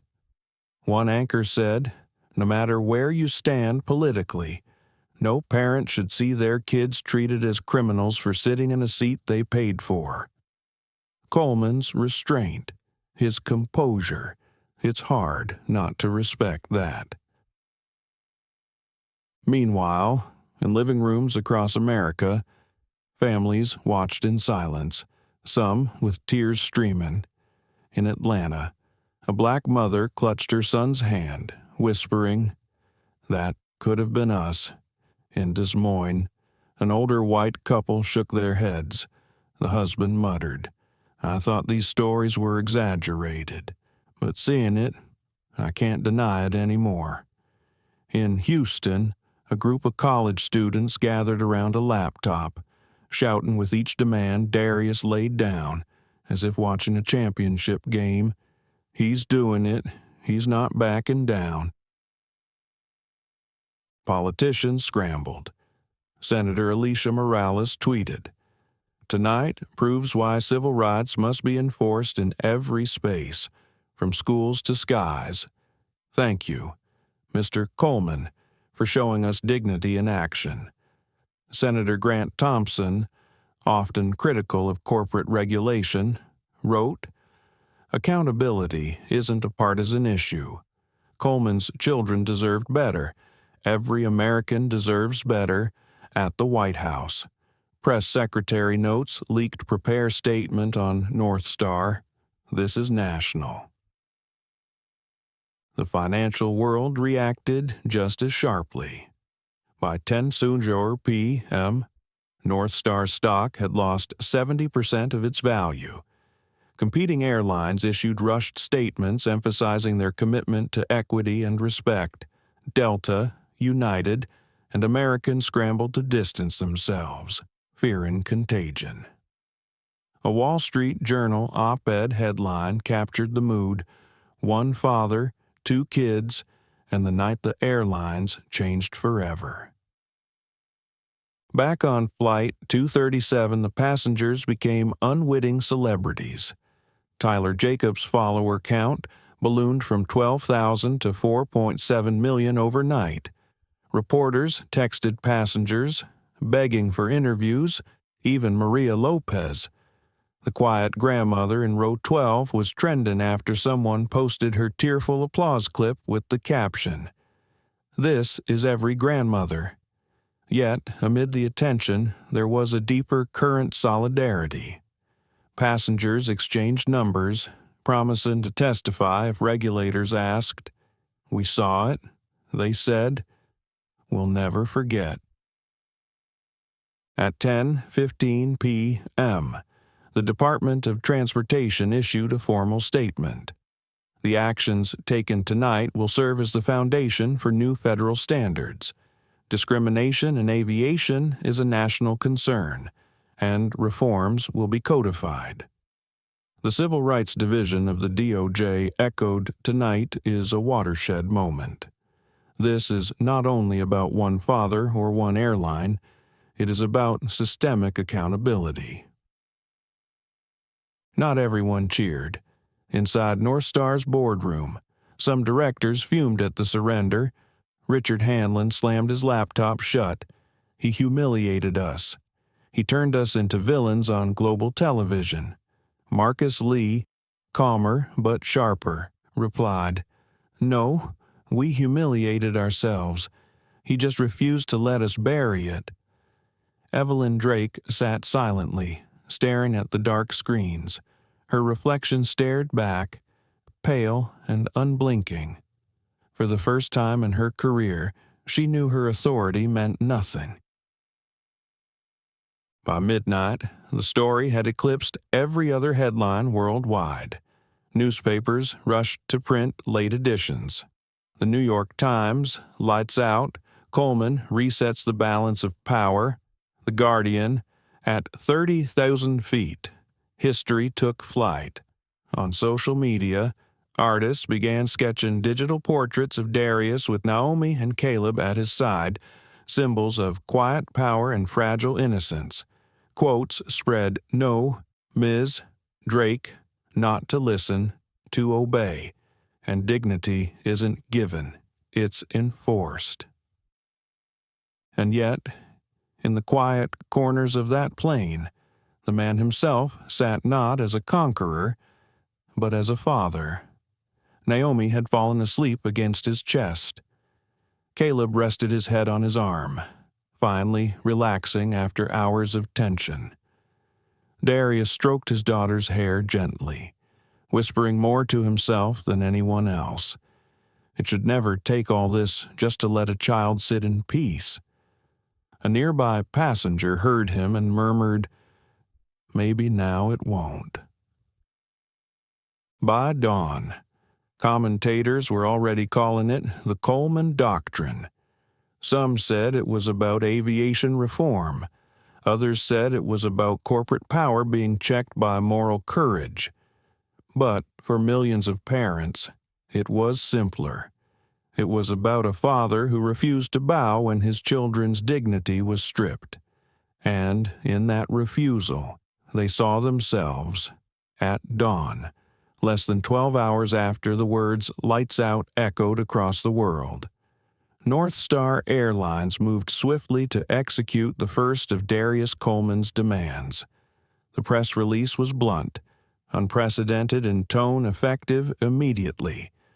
The following employees have been terminated for cause: Senior Flight Attendant Rebecca Mills, Flight Attendant Jennifer Carter, and Gate Supervisor David Harlan. The reason cited is discriminatory conduct resulting in harm to passengers. NorthStar condemns these actions unequivocally. For once, there were no euphemisms, no policy violations or differences in values. The phrase discriminatory conduct glared like a brand in black ink. Rebecca Mills woke up to the vibration of her phone on the nightstand. Dozens of messages, some from colleagues, some from strangers she had never met. The first one she opened read simply, "Shame on you." Another, "My daughter watched what you did to those kids." She cried herself to sleep. She tried to turn on the TV, only to see her own face frozen mid-sneer on the news. The chyron beneath read, "NorthStar Flight Attendant fired for racial bias." Rebecca sank to the floor, clutching her knees. For years, she had prided herself on her professionalism, her authority in the cabin. But now, the whole world knew her not as a professional, but as a symbol of cruelty. Jennifer Carter faced a similar morning. Paparazzi had gathered outside her small apartment. A neighbor muttered, "That's her. That's the one who tried to kick out the kids." When she tried to walk to her car, a reporter shoved a microphone toward her. "Ms. Carter, do you have anything to say to the Coleman children?" Her throat closed. Words failed. She ran back inside, locking the door behind her. She spent the next hours scrolling through online forums. Some strangers demanded she never work in aviation again. Others called her names she couldn't bear to repeat. But amid the hatred, one comment struck her. If she apologizes not to the press, but to those kids, maybe she can begin to change. The thought gnawed at her. She wasn't ready yet, but it planted a seed. David Harlan, the gate supervisor, sat in an interrogation room downtown. Federal agents questioned him about falsified boarding logs, about whether he had knowingly deleted Darius Coleman's name from the manifest. His voice cracked. "It wasn't me alone. I was following instructions from my regional manager. they told me, "Don't let them sit there. Make it happen." But the agents remained unmoved. You executed it. You enforced it. That's complicity. David buried his face in his hands. He thought of his 2 teenage sons, who would read headlines that their father had been fired for discrimination. How would they look at him now?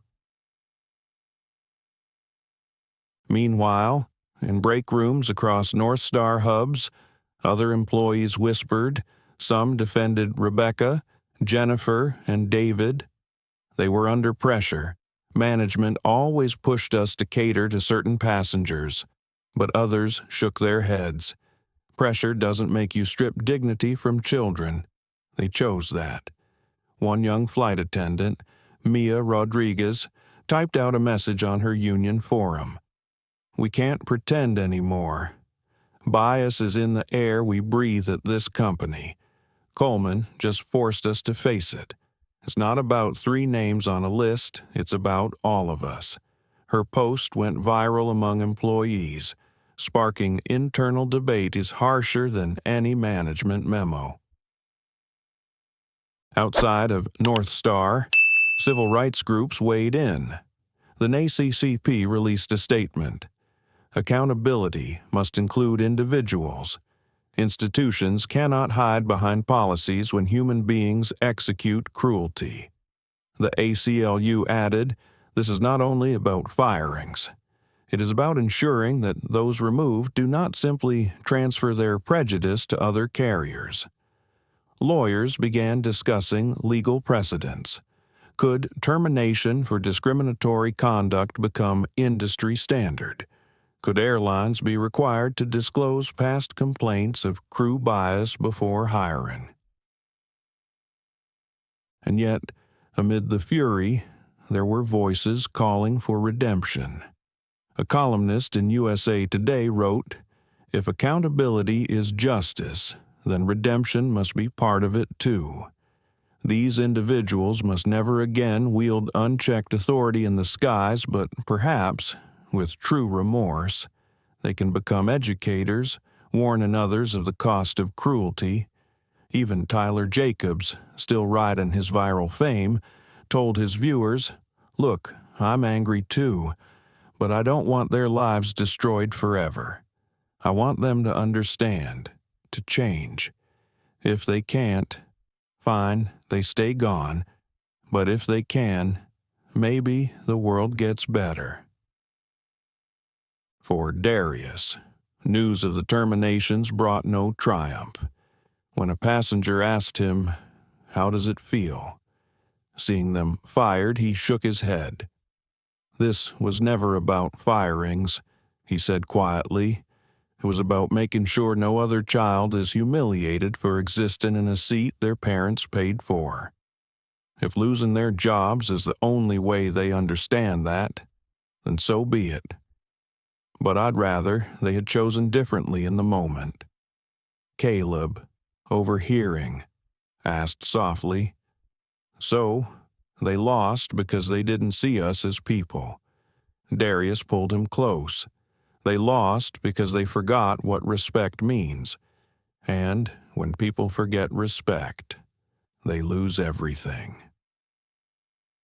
Rebecca, Jennifer, and David each received certified letters by afternoon, banned from all NorthStar flights indefinitely. Their names submitted to an industry-wide misconduct registry. For the first time, discriminatory crew actions would follow workers across carriers. It was a new precedent, what many called the Coleman effect. Rebecca wept alone, scrolling through photo albums of her own children. Jennifer sat in silence, replaying Naomi's trembling words on loop. David wrote an apology draft he wasn't yet brave enough to send. Each of them, in different ways, realized that what they had dismissed as policy enforcement was now their scarlet letter.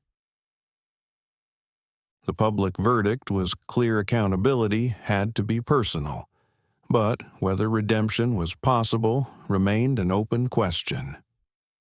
The tremors started on Wall Street before sunrise. By 6:15 a.m., analysts filled morning shows with somber voices. NorthStar is hemorrhaging. We're not watching a correction, we're watching a collapse. The ticker told the story more vividly than any headline. NorthStar stock had plunged another 18% overnight, hovering at levels not seen since the 1980s. Trade-in floors buzzed with one phrase repeated like a chant, the Coleman effect. But the earthquake wasn't contained to NorthStar, United, Delta. American all slid 7 to 10% in pre-market trading. Investors feared every carrier was vulnerable. If it happened to NorthStar, it could happen anywhere. A CNBC host asked bluntly, "Are airlines now one misstep away from annihilation if they mistreat passengers?" The guest analyst answered without hesitation, "Yes, and that's how it should be." Across the Atlantic, European carriers convened emergency calls. British Airways executives whispered about racial complaints buried in old HR files. Lufthansa ordered an internal audit overnight. Air France scrambled to reassure regulators. The shockwaves crossed the Pacific too. Singapore Airlines, ANA, and Qantas released statements emphasizing zero-tolerance policies. They were trying to inoculate themselves against scrutiny, but their language felt rehearsed, flimsy. In truth, the world had changed overnight. On Capitol Hill, lobbyists worked phones frantically.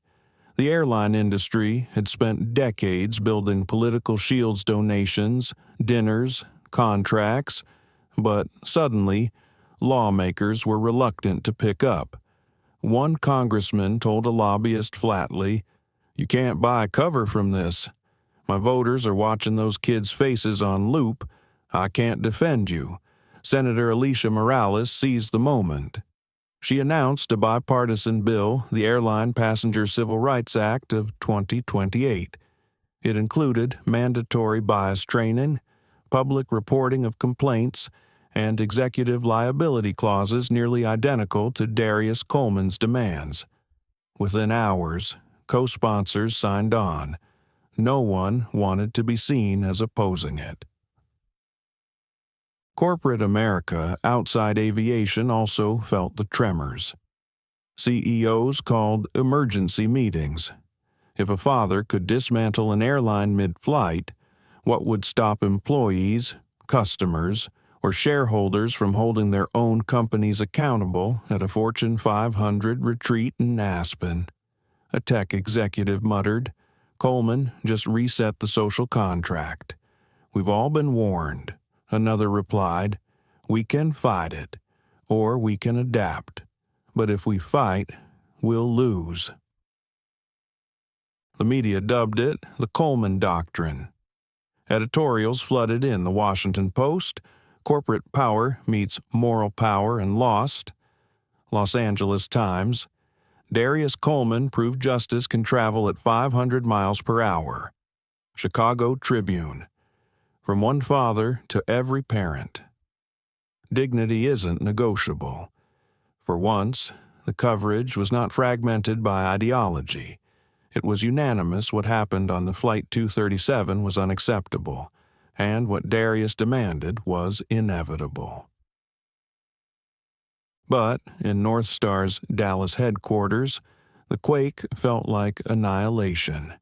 Executives huddled in the boardroom, bleary-eyed, some still in yesterday's suits. Evelyn Drake looked 10 years older. Richard Hanlon clutched a stress ball so tightly it nearly burst. Marcus Lee laid down the facts. "Our insurance partners are reevaluating coverage. Creditors are preparing to call loans. We are hours from default," one director whispered. "Bankruptcy is unavoidable." But Evelyn shook her head. "Not yet. We still have Coleman. If he restores our systems, we stabilize. If not, we die." The room fell silent. Everyone knew what she meant. NorthStar's fate now rested not in government hands, not in markets, but in one man's judgment. Meanwhile, on Flight 237, passengers still processing the night's events watched the sunrise through oval windows. The plane was in holding, awaiting clearance. Yet no one complained. They knew they were part of something historic. Tyler Jacobs streamed live again, his voice reverent. Guys, we're sitting in the epicenter of the corporate quake. Everything changed last night. Airlines, corporations, government, nothing will be the same. And we were here. His chat filled with comments, heroes, witnesses, guardians of dignity. Social scientists began weighing in. Dr. Elaine Brooks, a Harvard sociologist, said on NPR, "This isn't just about race or aviation. It's about the narrative of modern America." Coleman's calm authority shattered the myth that corporations are untouchable. He gave people a language for their pain and a vision of accountability. Parents, teachers, and clergy echoed that sentiment in their own circles. Churches wove sermons around the incident.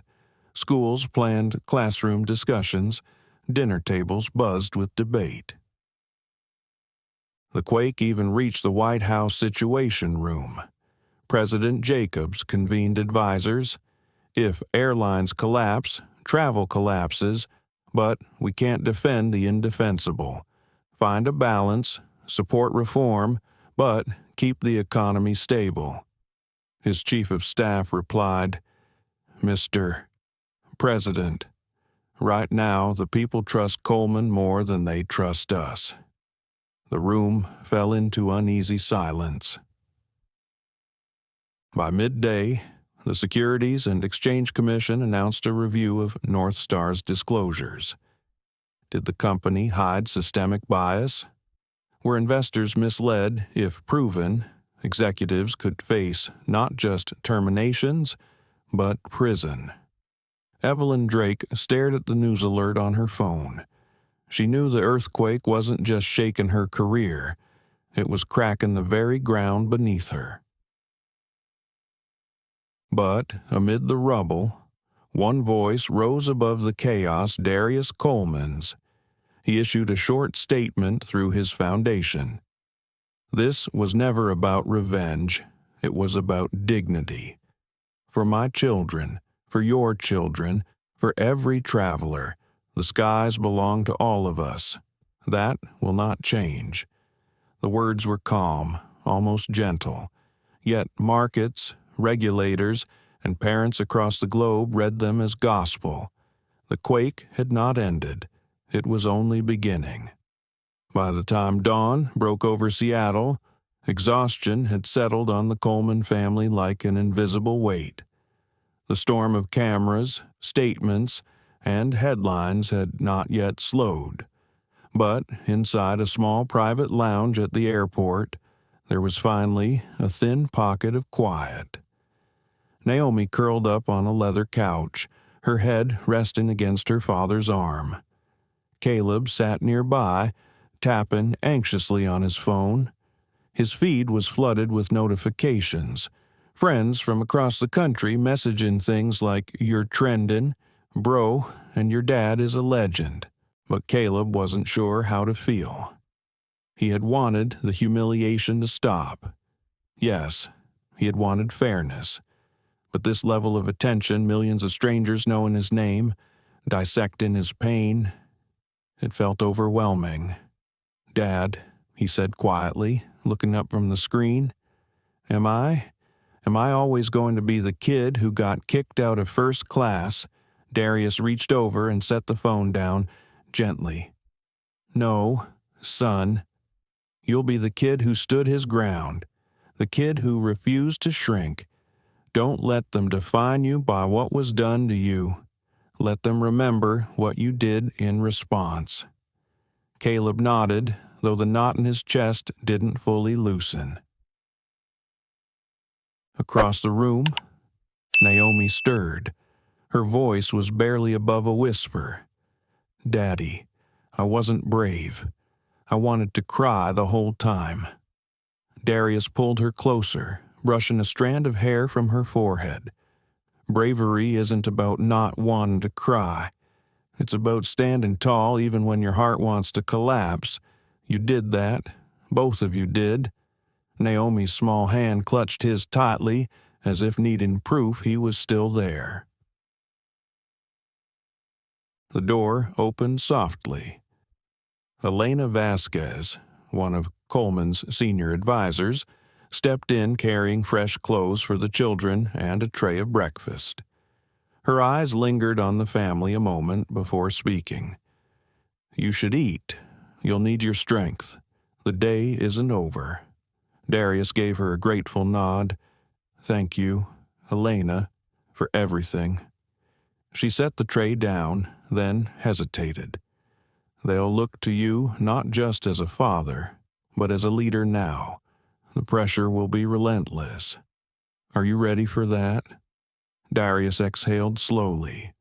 "I don't know if anyone is ever ready, but I don't get to choose. My kids didn't get to choose either. And if they had to endure this at 10 and 12, then I can endure whatever comes." Outside the lounge, the terminal roared with chants from supporters. Signs waved justice for the Colemans. Dignity is non-negotiable. The sound filtered faintly through the thick glass, like the pulse of a movement growing louder by the hour. Caleb looked toward the noise. "Dad, all these people, do they actually care about us, or are we just the story of the week?" Darius didn't answer right away. He considered the question carefully. Some care because they see themselves in us. Some because they're angry at the system. Some just want to be part of something big. But it doesn't matter why they show up. What matters is what we build from it.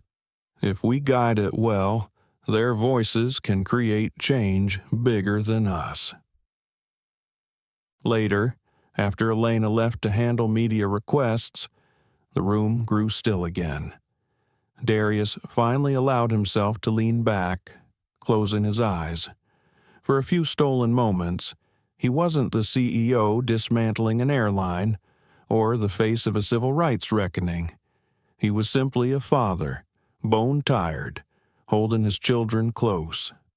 In the quiet, memories flickered his own childhood in Birmingham, Alabama, the sting of being told as a boy that certain spaces weren't meant for him. The way his mother had squeezed his hand and whispered, "One day, you'll sit where they say you don't belong." He had believed her, but he had also carried the ache of those words for decades. Now, looking at Caleb and Naomi, he wondered if history was repeating itself or if maybe, just maybe, they were breaking the cycle. The children eventually dozed off, their breaths soft and steady. Darius remained awake, thoughts racing, the weight of victory pressed on him as heavily as the humiliation had hours earlier. Because victory wasn't free. It demanded maintenance. It demanded vigilance. It demanded sacrifice. He thought of Evelyn Drake, still clinging to power inside NorthStar's glass towers. He thought of the flight attendants now jobless, facing public scorn. He thought of David Harlan, the supervisor, whose name was already trending for all the wrong reasons. And then he thought of the passengers who had spoken up: Maria Lopez with her trembling voice, Tyler Jacobs with his live stream courage, Mia Rodriguez risking her job to tell the truth. Without them, his children's voices might have been drowned. The thought brought both gratitude and unease. What if those bystanders hadn't been there? What if the cameras hadn't been rolling? How many other families had been silenced because no one recorded? No one believed. The question twisted in his chest. A knock at the door pulled him back. A federal liaison stepped in, his suit sharp, his tone clipped. "Mr. Coleman, the Department of Transportation and the Justice Department will be reaching out within the hour. They want statements, timelines, all evidence preserved. They're treating this as systemic civil rights abuse." Darius nodded calmly. "Good. It should be." The liaison shifted. "Uncomfortable, sir. I should warn you, this will get ugly. They'll dig into every detail of your life, looking for leverage. They'll try to smear you." A slow smile crossed Darius's face. "Let them try. My life is an open book. The only thing I hide are my children's nightmares, and those belong to no one but them." When the liaison left, Darius finally allowed himself a sigh. He wasn't afraid of smears. He was afraid of what all this might do to Caleb and Naomi. Fame at 10 and 12 was a burden, not a gift. He whispered a silent prayer. Not for strength, he knew he had that, but for gentleness, for wisdom, for the patience to guide his children through a storm they never asked to enter. Hours later, as they prepared to leave the lounge, Caleb tugged his father's sleeve. "Dad, can we just go home? I don't want to talk to reporters anymore." Darius crouched to meet his eyes. "Yes, we'll go home. For now. But remember, Sun Home isn't just a place. It's what we carry with us. And no matter where we are, you'll always have that with me." Caleb nodded, reassured, though he didn't fully understand. Naomi slipped her hand into her father's, and together they stepped out of the lounge into a world still roaring their names.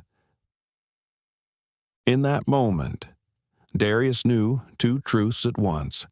The battle for justice was only beginning, and the battle for his children's peace of mind would be the hardest fight of all.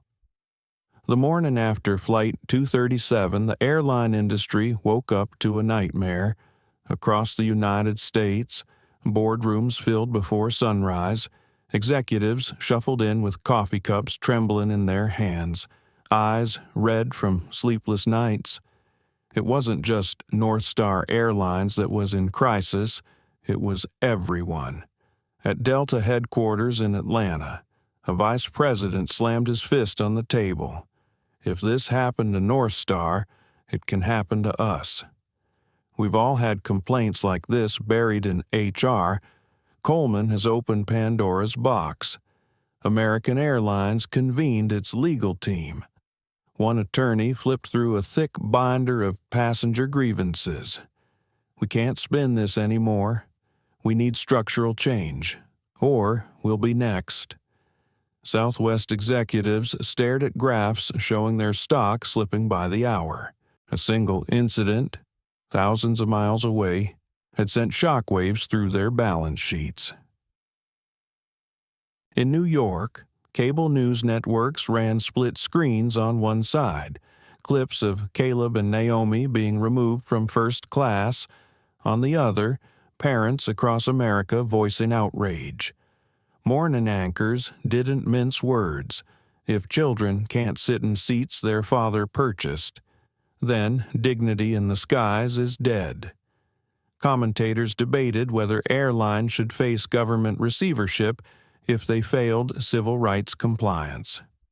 By noon, the phrase Coleman standards had entered the national lexicon. Hashtags exploded, our Coleman doctrine, fly with dignity, never again. Labor unions, long at odds with airline management, saw an opening. At a union hall in Chicago, flight attendants gathered in packed rows. Mia Rodriguez, the young attendant from Flight 237 who had testified against her own supervisors, stood nervously at the podium. Her voice shook at first, but grew steadier. "We can't be ordered to discriminate anymore. We can't be punished for treating every passenger with respect. If management wants to survive, they'll have to protect us when we do the right thing." The crowd erupted in cheers. For the first time in decades, flight attendants felt momentum on their side. In Washington, the Department of Transportation called emergency hearings. Regulators grilled airline lobbyists under hot lights. Why did it take a father shutting down your systems for you to acknowledge systemic discrimination, a senator demanded? The lobbyist stammered. "We've always valued diversity." "Stop." The senator cut in. "The public has the receipts. Don't waste our time with press release language. Either your industry reforms itself, or Congress will do it for you, behind closed doors." White House aides debated whether to let airlines collapse under market forces. One advisor said coldly, "Maybe it's time. New carriers will rise, ones that put equity first." Meanwhile, ordinary passengers felt the shift. In Detroit, a single mother named Latasha scrolled through videos of the Coleman children. She thought of her own daughter, who once cried after a flight attendant questioned whether her family belonged in first class. "This isn't just their story," Latasha said quietly to a friend. "It's ours too." In Los Angeles, a veteran named Mark texted his unit's group chat. "Coleman fought the battle we all wanted to fight. Now the airlines can't ignore us." It was no longer about one family.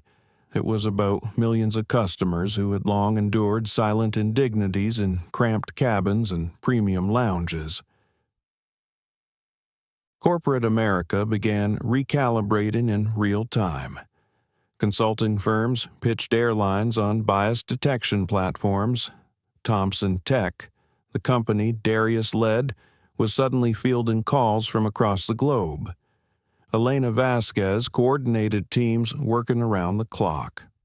She told Darius in a late-night update, 17 airlines want emergency contracts. Europe is drafting compliance laws. Asia is watching closely.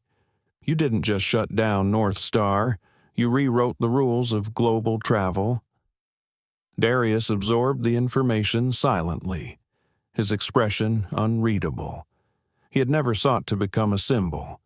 Yet here he was, guiding an industry toward reform it had resisted for decades. But not everyone embraced the shift. Inside NorthStar's Dallas headquarters, Evelyn Drake clung to survival. She hired a crisis PR firm, issued tearful apologies, and promised a new era of inclusivity. Yet, behind closed doors, she railed against Coleman. "He hijacked our systems." She snarled to Marcus Lee, her general counsel. "He held us hostage." Lee replied dryly, "No, Evelyn.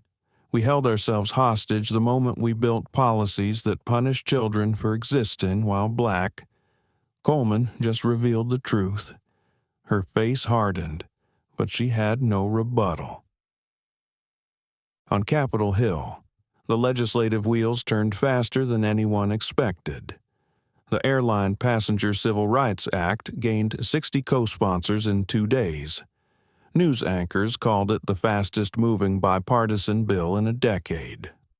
The bill required mandatory bias detection technology in booking and boarding systems, independent oversight boards with civil rights representatives, quarterly public reports on passenger demographics and complaints, personal liability for executives tied to verified discrimination.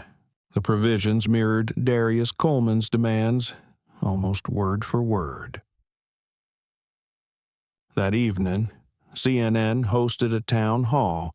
Parents, activists, and industry leaders gathered under bright studio lights. On the big screen, footage replayed of Naomi whispering to her father, "I wasn't brave." The audience went silent.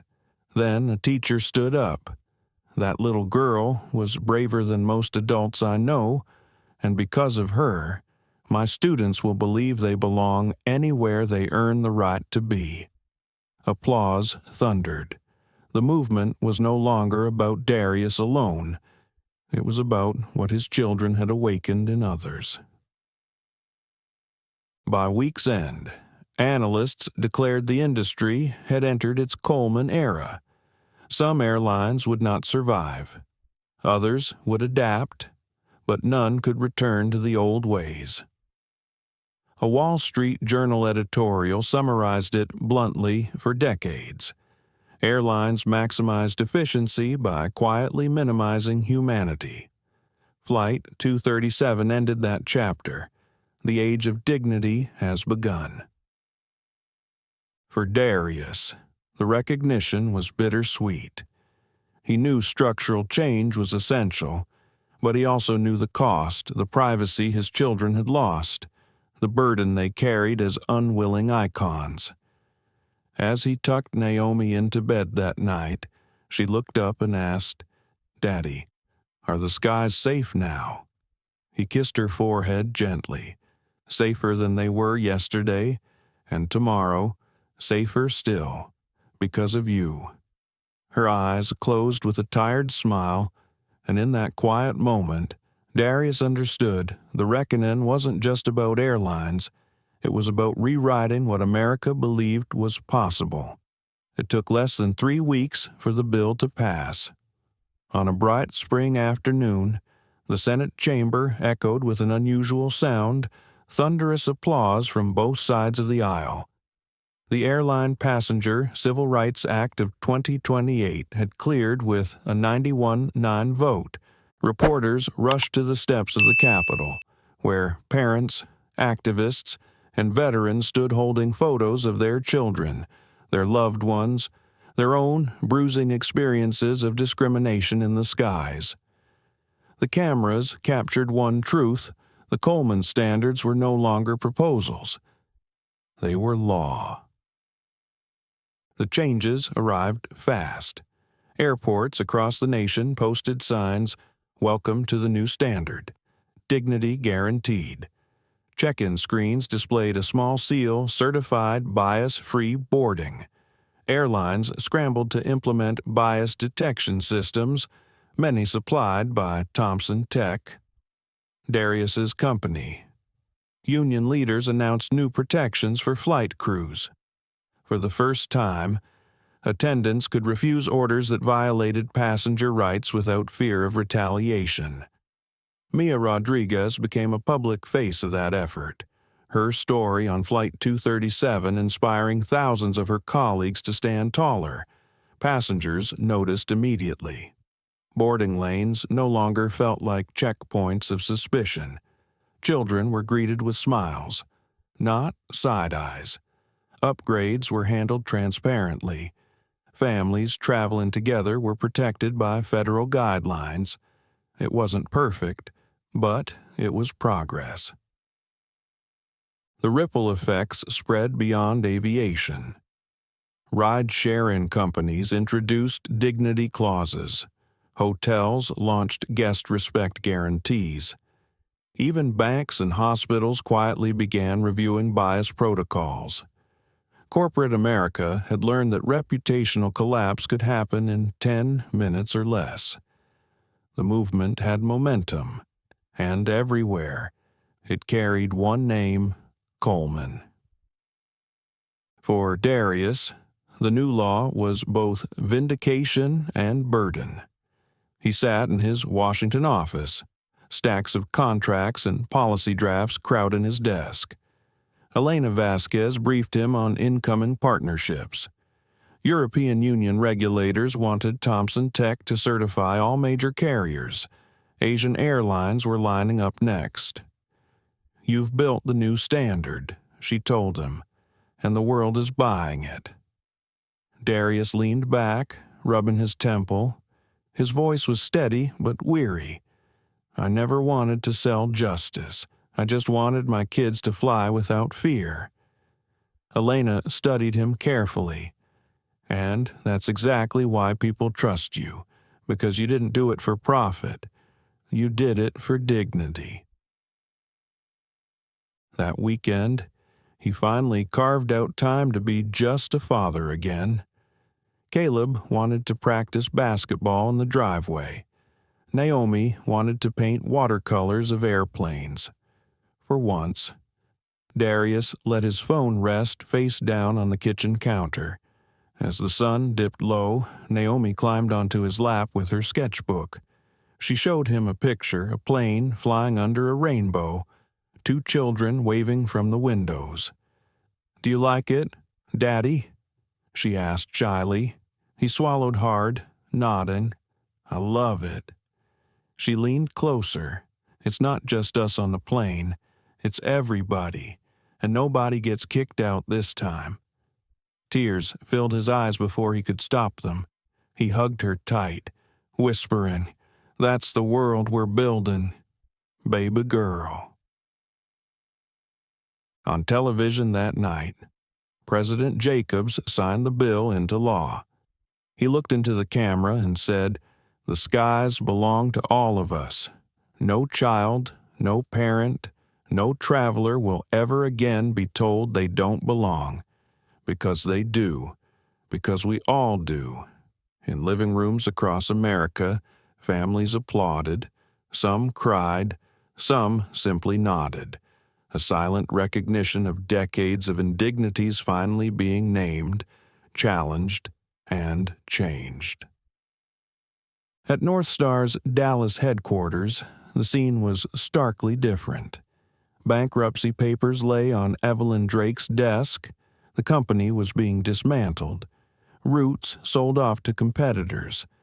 The brand that had dominated American skies for generations was now a cautionary tale.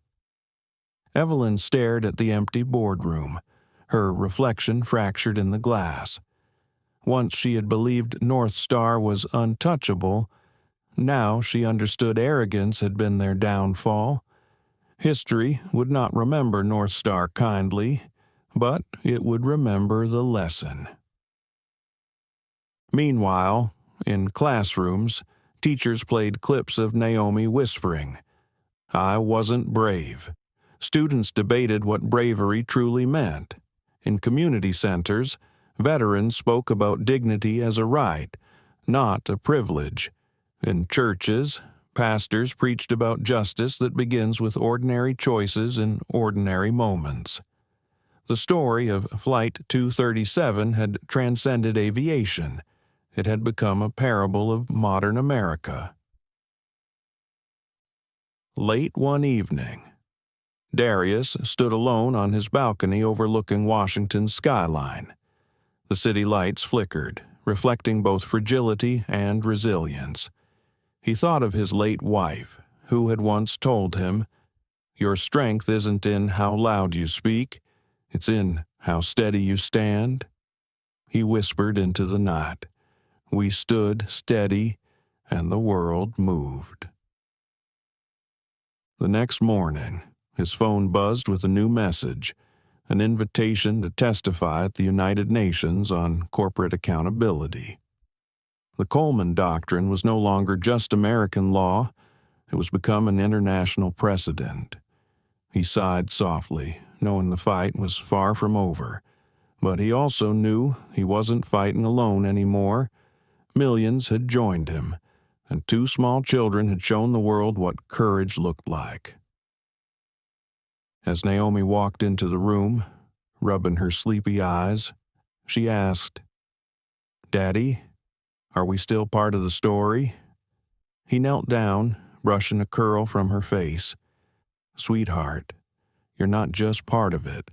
You're the reason for it." Her smile spread slowly.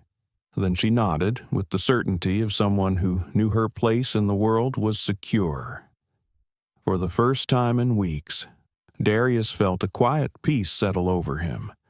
The skies were safer now, and the legacy of Flight 237 was already in motion. 10 years had passed since Flight 237. Airports looked different now. Boarding gates carried a small emblem, 2 children holding hands under an arch of wings. Travelers called it the Coleman Seal. It meant this airline had been certified under the strictest dignity standards in the world. Children skipped confidently through first-class lanes. Military veterans in uniform received respectful nods. Elderly passengers were guided with care. Gone were the days when suspicion shadowed black and brown families. At Reagan National Airport, a mural stretched across the main terminal wall, a painting of a father holding the hands of two children, walking toward a plane against a rising sun. The inscription read, "Dignity belongs to all of us Flight 237. Passengers often stopped, staring silently, some snapping photos, some simply wiping away quiet tears.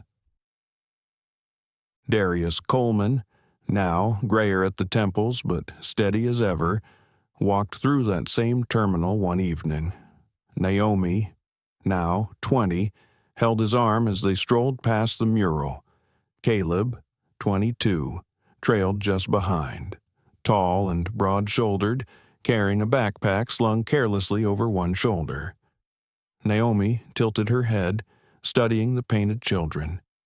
Do you ever feel like they're us, Daddy, or just symbols? Darius's smile was soft. They're both. They're us. And they're everyone who's ever been told they don't belong. That's the power of it. Caleb, more reserved than his sister, muttered. Symbols don't get the nightmares, though. Naomi touched his hand gently. They both knew he still woke some nights remembering the humiliation of being marched out of first class at 12 years old. Trauma had left its shadows. Darius looked between them, his voice low. Symbols don't carry pain. Son, people do. And that's why it mattered, because we turned pain into change. Across the world, Coleman standards had become shorthand for corporate accountability. The European Union mandated them for all carriers. Asian airlines boasted of meeting them early. Even rail lines and cruise companies adopted versions of the guidelines. In business schools, professors taught entire modules on the Coleman Doctrine. Case studies dissected not just the policy shifts, but the moral clarity of a father who refused to let power define worth. Scholars agreed Flight 237 was the turning point where corporate arrogance met human dignity and lost. Back home, Naomi pursued art at Howard University. Her senior project, a gallery exhibit titled Belonging. It featured portraits of ordinary travelers, nurses, children, janitors, veterans, all painted with halos of light around their heads, as if to remind viewers that dignity itself was sacred. Critics praised the exhibit. One wrote, Naomi Coleman has taken her childhood wound and transformed it into a universal hymn for humanity. Caleb charted a different path. He studied law at Yale, focusing on civil rights litigation. In his first summer internship, he helped draft briefs for a case against a major hotel chain accused of profiling black guests. When asked why he chose that specialty, he simply replied, "Because I know what it feels like." Their father watched them both with quiet pride. The children who once whispered I wasn't brave were now carrying courage into the world in their own ways. One evening, the Coleman family gathered at their home in Washington. Old friends joined Elena Vasquez, still advising Thompson Tech, Mia Rodriguez, now a national union leader, Maria Lopez, the grandmother passenger from Flight 237 who remained like extended family. They shared dinner, laughter, stories. Maria raised her glass to dignity, to the skies that finally remember. Everyone echoed the toast. Glasses clinked. For a moment, the years of struggle felt lighter. Later that night, after guests had left, Darius sat alone on the porch. The cicadas hummed in the summer air. He thought back to that fateful day on Flight 237, the disbelief in Naomi's eyes, Caleb's clenched jaw, his own steady resolve masking quiet fury. He whispered to the dark, "We did it." But then he corrected himself softly, "We're still doing it," because he knew the work was never truly finished. Laws could be amended. Standards could slip. Dignity had to be defended again and again, in every generation. The next morning, he boarded a flight to New York for a conference. As he settled into first class, a young attendant approached. Her badge read T. Nguyen. She smiled warmly. "Mr. Coleman, welcome aboard. We're honored to have you with us." Her words weren't scripted, they carried genuine respect. Around them, passengers watched quietly, some recognizing him, others simply sensing the weight of the moment. Darius inclined his head. "Thank you. I'm just glad to be a passenger today." For once, that was enough. At cruising altitude, he gazed out the window. Clouds drifted like slow ships, sunlight breaking through in radiant beams.